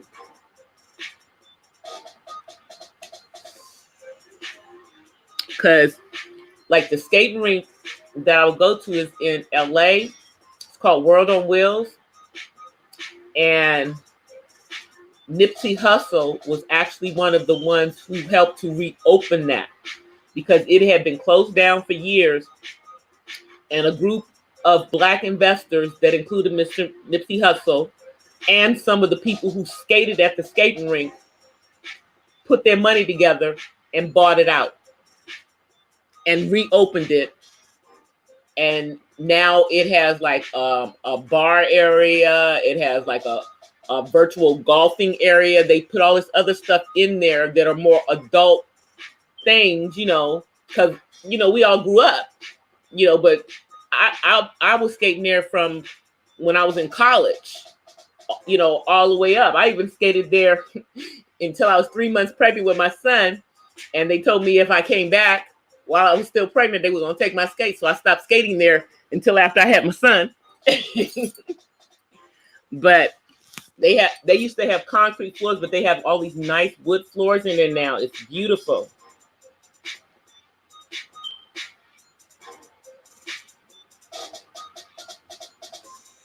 And I like to do, you know, that the Zumba dancing sometimes. I like doing that.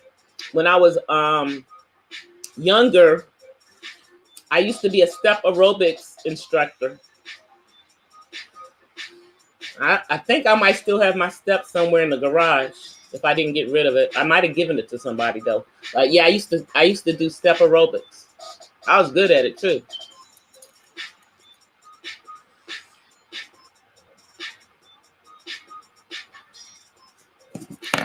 I was good at it too. That was back in the day. And it was and I used to go to this gym that was in the mid-Wilshire area of LA. And they also had karate classes at that same gym. And that's the gym. It was a Black-owned gym. It was called Jack's. And it had, before it was Jack's, it was actually a Jack LaLanne. But when Jack LaLanne closed, this Black guy opened it and called it Jack's. And the karate classes were there, and I would see Denzel Washington there all the time because that's where he used to take his son, the now actor and Academy Award nominee, John David Washington. I used to see him when he was a little kid coming in there with his dad. And Denzel was so nice and so polite. He was, you know, nice to everybody. This is, you know, back before social media, obviously. But he would be nice and speak to everybody. You know, he would hang out in the juice bar while he was waiting for his son.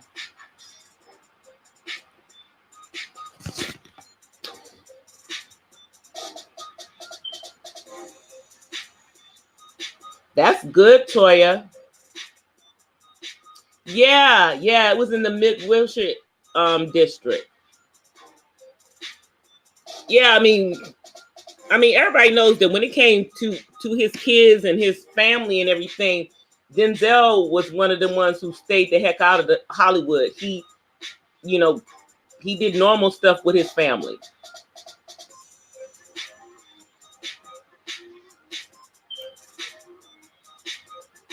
But I could look. He was married, but, you know, I could still look. I was married at the time, too. So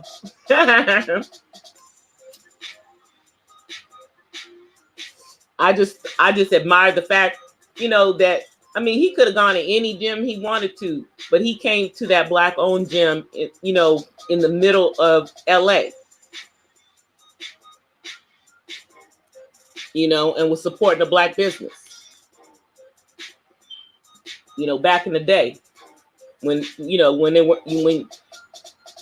wasn't, you know, paparazzi chasing everybody around, you know, back when they could just live their lives and not have to worry about the paparazzi following them everywhere they went.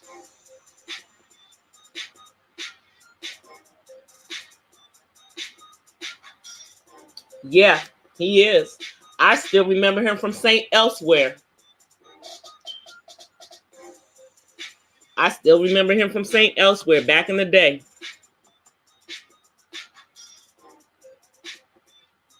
Yeah, he was a really nice guy. I mean, and he was just being a dad, taking his kid to karate classes. Because the owner of the gym was also a karate instructor. So he taught the karate classes.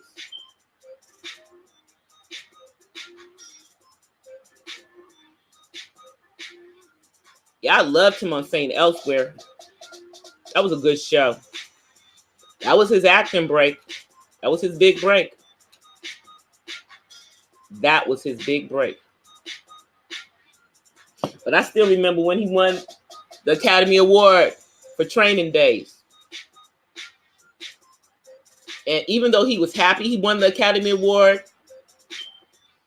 he was kind of, it was, you could see that he was like, dang, so this is what I had to do for y'all to give it to me,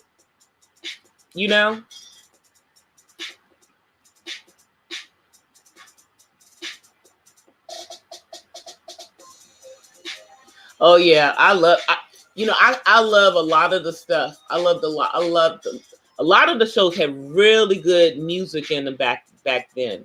Now, well, Empire still has good music on it. And the only reason I still watch Empire is because of Tasha and because of Taraji. I know Tasha and Taraji's from DC. And Tasha be telling all her friends on Facebook to watch. And because we really know her, we're going to watch it. This is the last season any daggone way.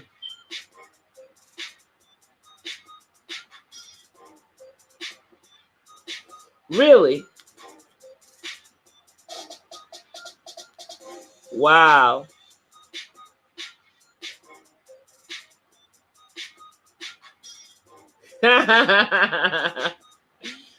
No, I gave it a try.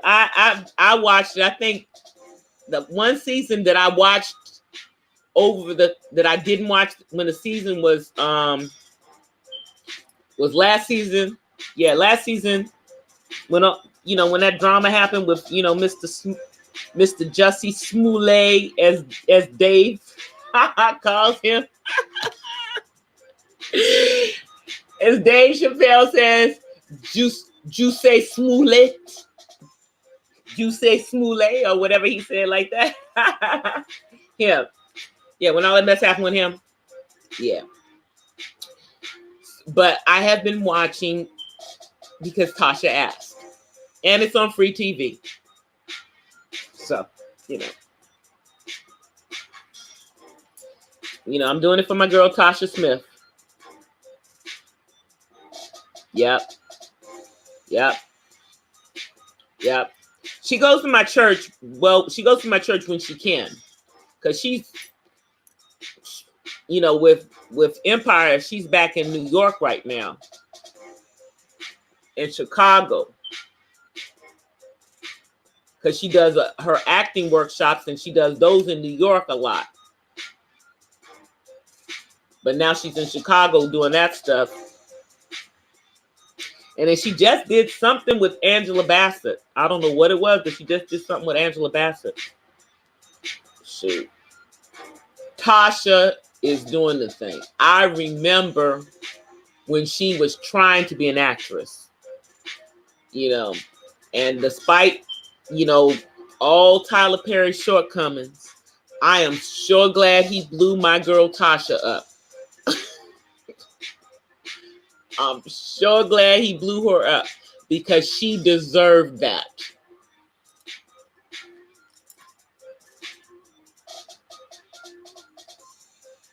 Yep.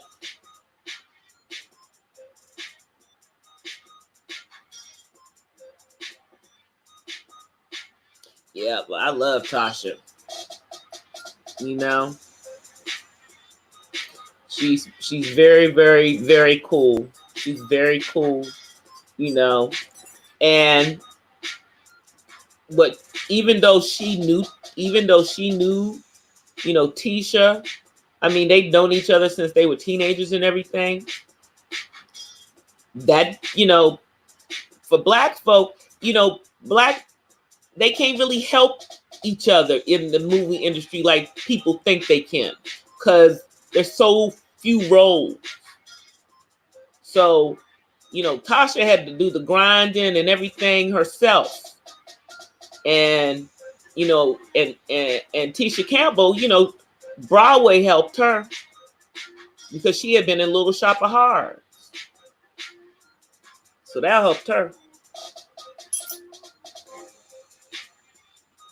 Yeah, Marcus.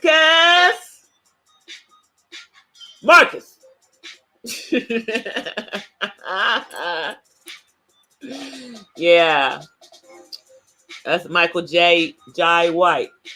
Now, before he got with his now wife, he used to be with AJ Johnson, and they were together for some years because they used to do personal training together. Yeah. Now that's another actress that she's a really good actress, but you know, now that she's older, she don't really be getting them roles and stuff.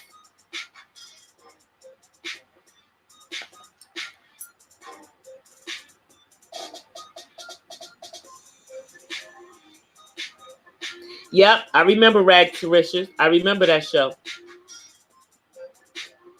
But that came as a result of Little Shop of Horrors being on Broadway.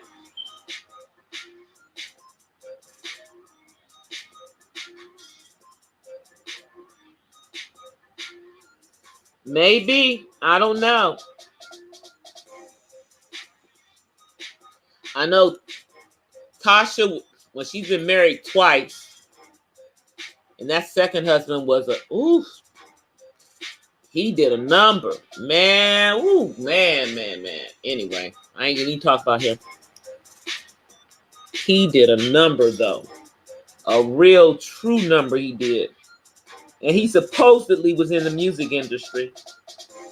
And her first husband was in that group 6ix9ine.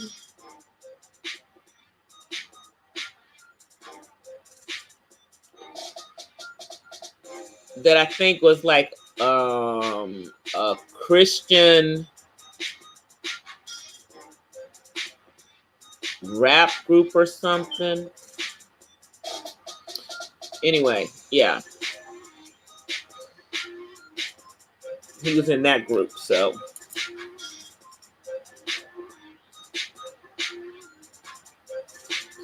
Yep, in House Party. Oh yeah. They were in, she was in House Party with Kid and Play. She was in Tisha and AJ were in House Party. Yep. AJ was in House Party. But AJ's like my age. So, you know, and you know, but you know, but she never got, you know, as big as like Angela Bassett did, you know, because she wasn't in those, she didn't do those kind of movies, you know, but everybody remembers her from House Party and they remember her from Baby Boy.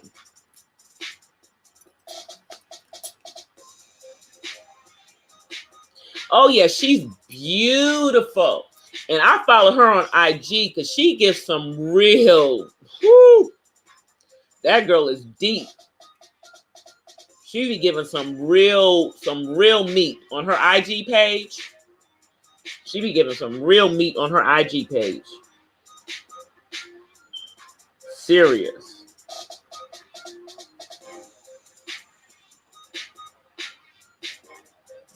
But she's still beautiful. Still a beautiful woman.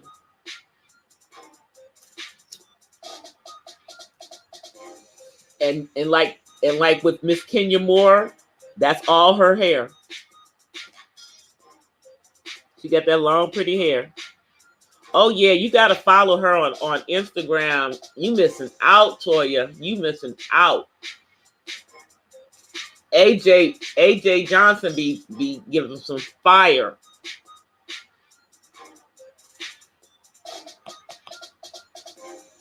She spits fire.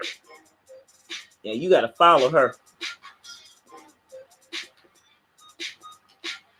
Y'all know who I follow on Instagram? Remember the girl that was in that movie? I think it was called Black Magic. About the girls that turned to witches. Rachel True. I follow her.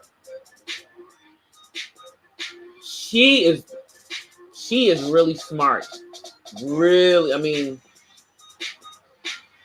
yeah, she's a different kind of deep than AJ though. She's a different kind of deep than AJ. She's more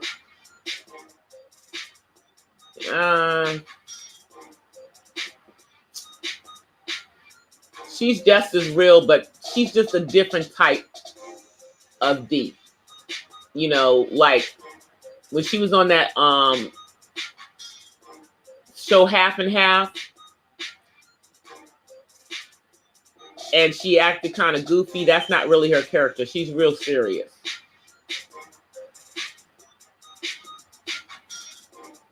The Craft. That's it. That's it. The Craft. That's the name of the movie. Yep. I see her around sometimes. I've seen her a couple of places. She's real nice. She always speaks. Yep. Yep. Yep.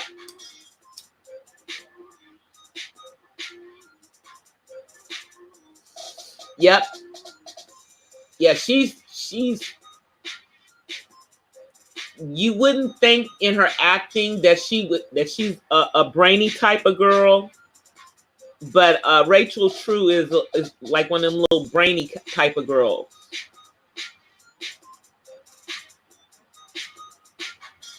You know, like in creative kind of stuff. You know what I mean? Like right now she's doing, you know, putting together scripts and all that kind of stuff.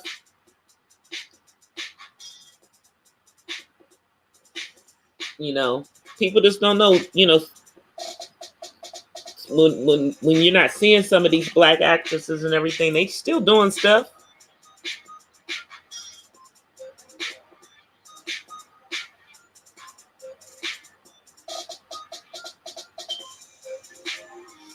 Oh yeah, I like the dude that plays Ghost on Power. That's what's his name? Light-skinned brother. Trying to think his name right now. Trying to think of his name right now. Shoot. It's like going out of my head. It is going out of my head. Let me see. I'm gonna look it up. Ghost on Power. Because it's gonna bother me. Omari Hardwick. That's who it is. It's Omari Hardwick. Yeah. Omari Hardwick.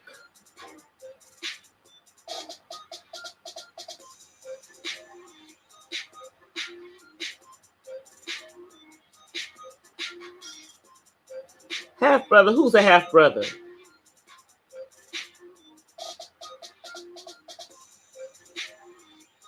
Will Smith.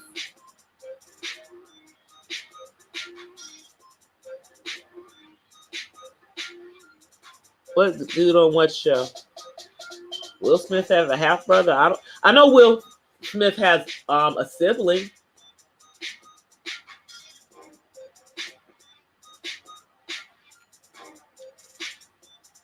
Yeah, but that dude's name is Omari Hardwick. That's on it plays Ghost on Power. I don't really watch Power, I have to say, because I don't have cable. I guess I could watch it on Netflix because Netflix always shows the after seasons of everything.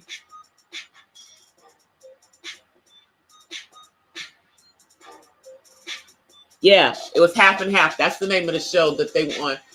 Okay, so who is it that was on there? That's the half brother of Will Smith. Because on that show, let me see. MC Light was on that show. And I can't remember the dude that played their best friend's name.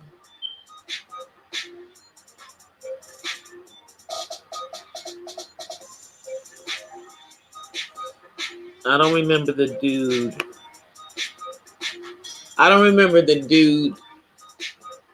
Yeah, all of this came on like regular TV. I don't remember the dude. And I watched it. It came on I want to say it came on UPN. It was, back when you saw more black shows on TV.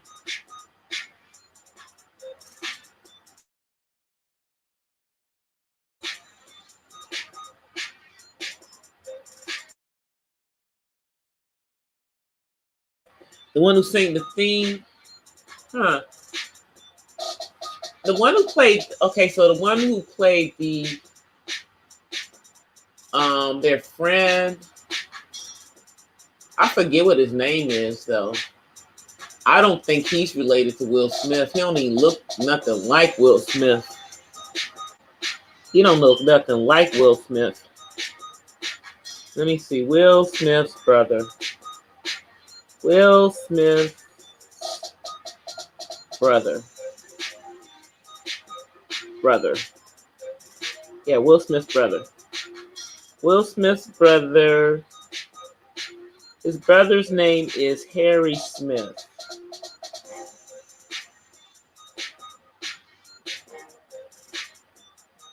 Let me see. I'm going to look it up. His brother's name is Harry Smith. And his brother is older than him. Is he?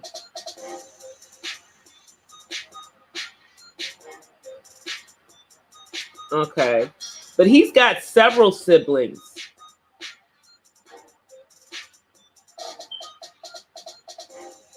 He's got several siblings because he's the second kid. Then he's got a twin. He has a twin brother and sister that are younger than him.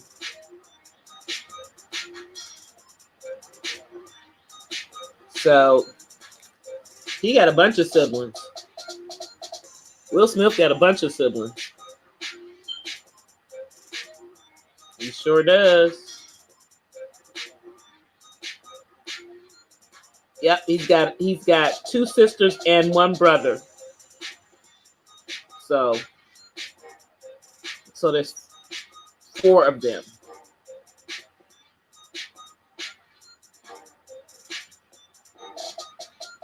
There's 4 of them.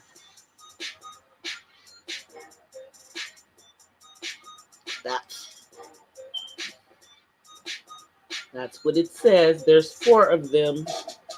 So he has one brother. His brother's name is Harry or Henry. Well, I guess, yeah, sometimes they call Henry's Harry, something like that. I'm going to check it out.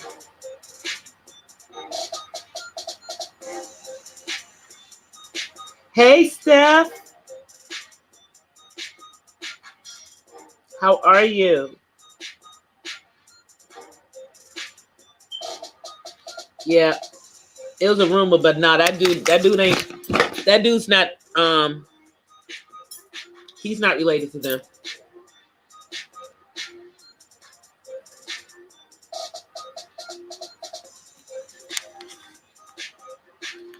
Yep.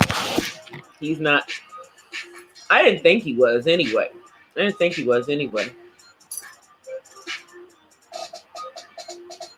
not even.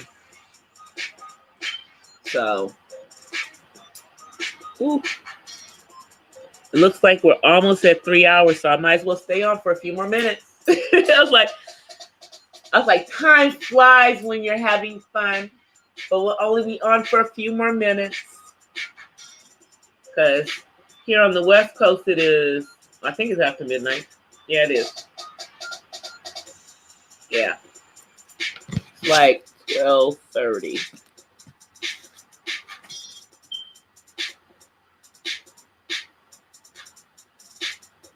Yeah, I had put my phone down because, and it takes a minute for the chat to come up over in StreamYard. It's like a minute lag. That's when I picked up my phone, I realized that you were here. That's why I said something.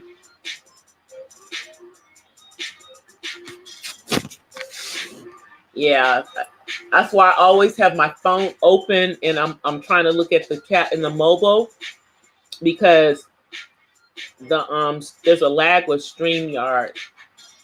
But I'll be glad when they give me the ability to go mobile through the app, because I'm gonna have to try it maybe when I'm out or something and see how it works.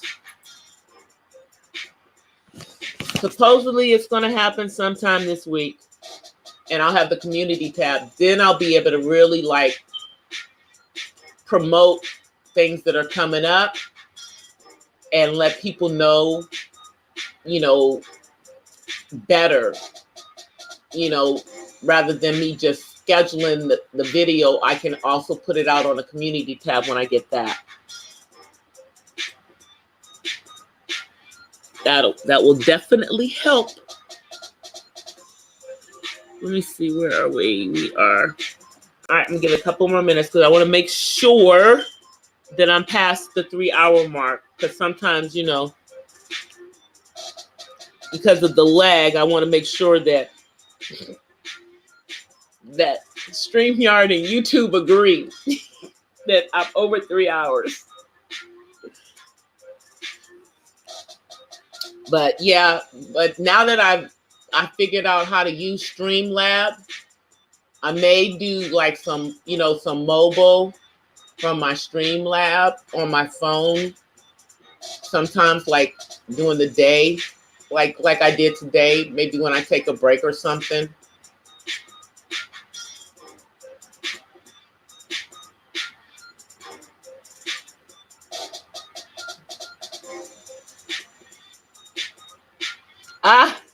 Yeah, I don't really drink either. That's what I said. I don't really drink, so I have my bubbly ginger ale. I'm drinking my bottle of ginger ale. It's bubbly. It's bubbly.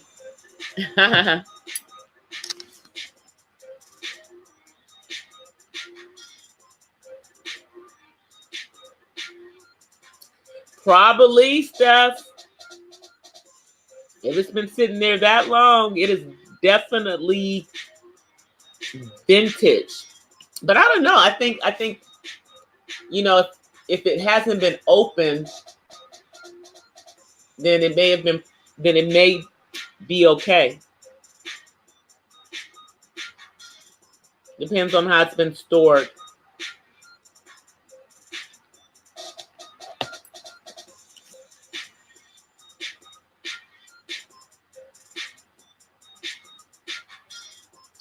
Absolutely. You don't have to drink to have a good time. That is very, very true. I don't need, because to me, I mean, people just use, some people use alcohol to excuse behavior, or to be uninhibited, and they want to blame it on alcohol, And my thing is that alcohol don't make you do nothing that you wouldn't do if you were sober. It just doesn't. It just doesn't,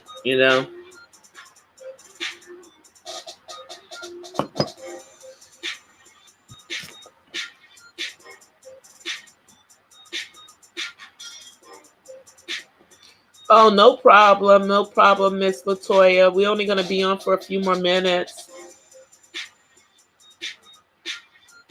Hey, that's true.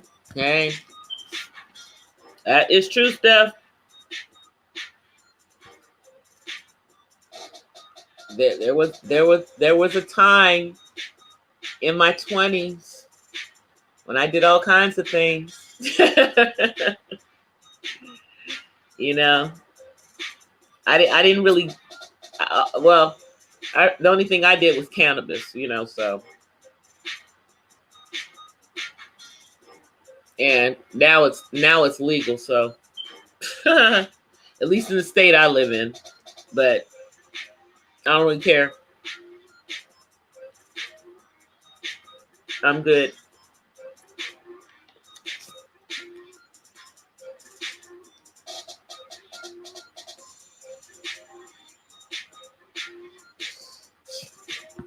There's no reason to regret. You can't live life with regrets. You have to live life and not let life live you. And that's the reason why that's the reason why I think I still look a lot younger than I am, because I have not allowed what I've gone through to show in my face, you know, or in my body. You know, you have to, you know, stressful situations, as you get through them, you have to find a place of peace so that you can get through them and not lose your friggin' mind.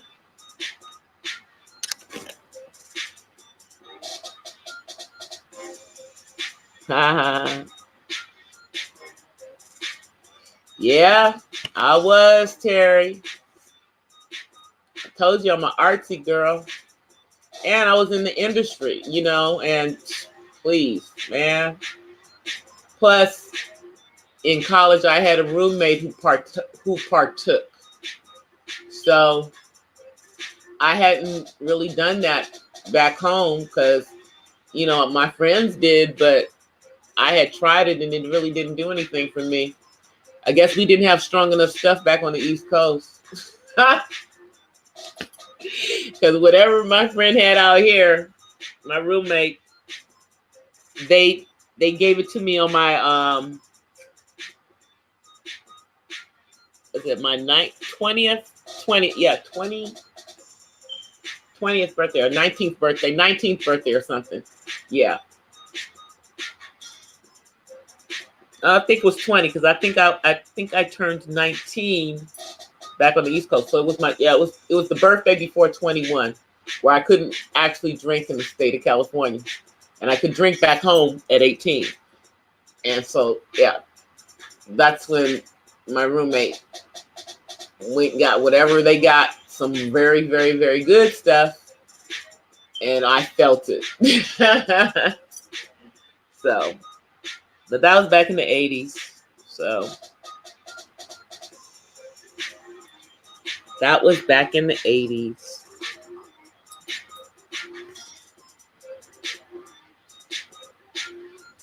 Yeah, that's the only thing that I did do other than drink a little alcohol.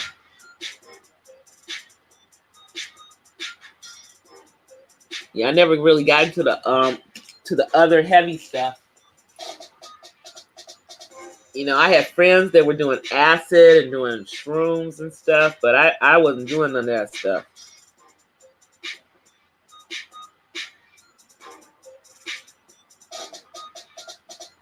You know, plus the fact that my dad is a doctor. And hell, if I wanted to get some drugs, I had easy access to them. It wasn't my thing. I didn't like pills. So I wasn't gonna pop no pills.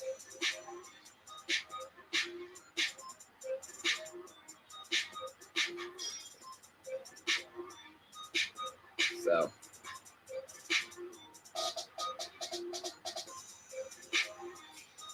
yeah, I mean, but I like mainly I drank like I had a I drank Cape Cod's, which is vodka and cranberry juice with a twist of lime. Or I drank the California version of a Long Island, which is a Long Beach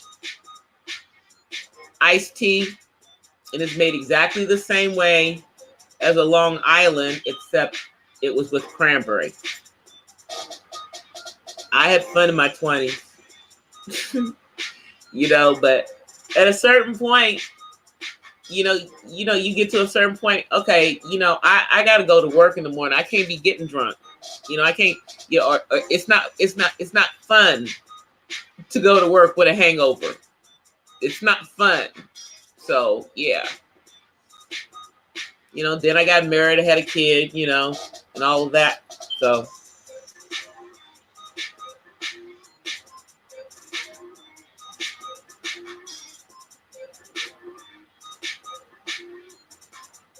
really, Miss Toya? Shoot, girl. I don't know. And the weird thing is that I've dated or been around a lot of guys that did. I didn't care. I was fine with it, I take a toke every once in a while with them, but I just didn't do it on a regular basis. I mean,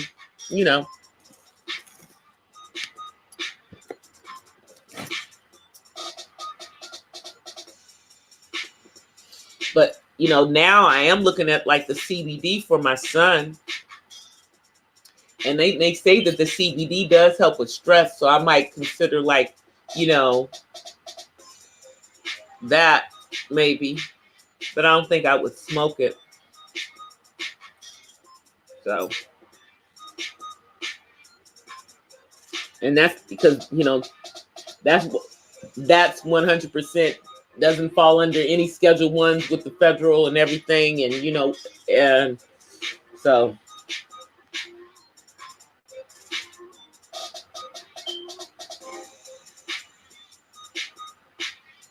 yeah, I've heard that. I mean, that's what I'm saying. There's always been medicinal uses for either part of the plant, but it's about money. That's the reason why it remains Schedule 1. It's a money thing. It's just a money thing. But if they feel that it's more profitable to them, because they're watching, trust me, they're watching Canada right now. And if they see Canada being able to do it, the United States is greedy. They would want to have that money themselves.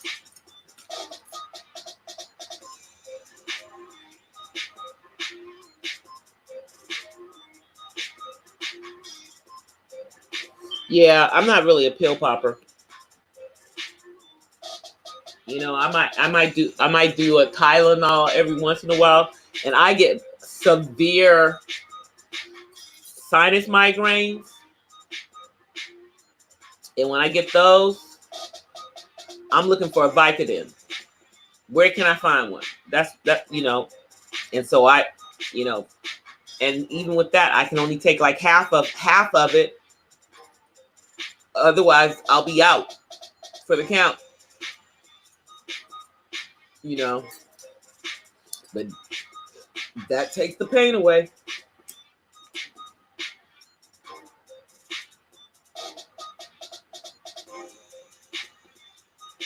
Oh yeah, see, like back in the day, I could make like the brownies, and I used to know how to bake a lot of stuff. That was in the 80s. I'm like, I was doing stuff. I'm thinking, and when I think about it now, it's like some of the stuff that I did that I won't say on YouTube.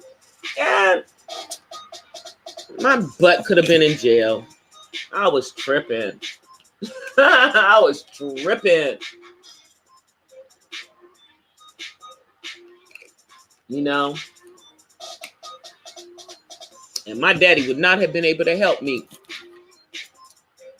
because you know, he would not have been able to help my butt if I'd have got caught up. Thankfully, I smartened up fast enough. Yep.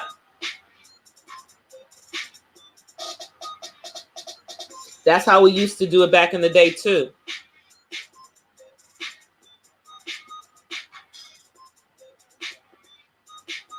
To make brownies and cupcakes and cookies.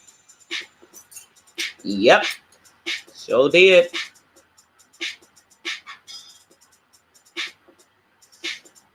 Made a basket of muffins for somebody back in the day.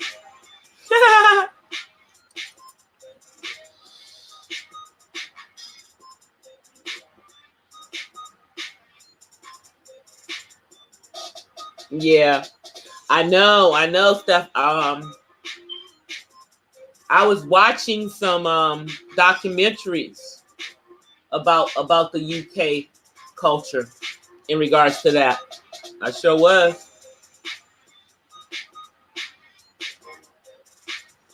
You know, but I mean, there was I remember back in the days when the drugs people were worried about was amphetamines and barbiturates and LSD. This was before, you know, nobody really cared about marijuana.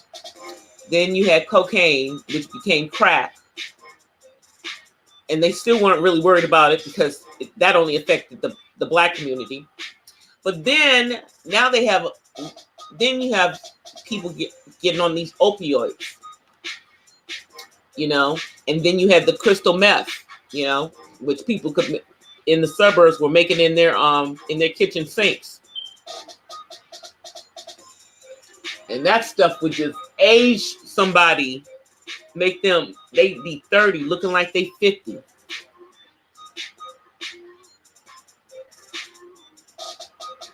I bet I would love England.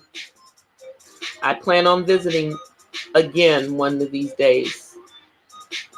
I'm waiting for my new passport to come back.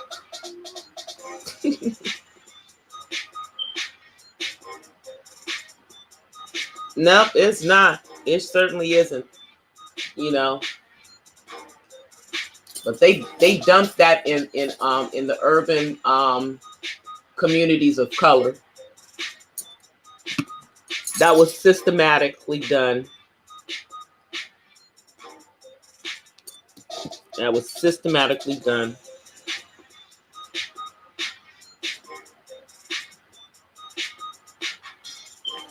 You know, that was something that was systematically done. Whew. Okay, guys. Who was that? You just came in? Okay, I'll make sure I didn't miss anybody. Okay, guys. I'm looking at the time. Those bath salts. Ugh. No, girl.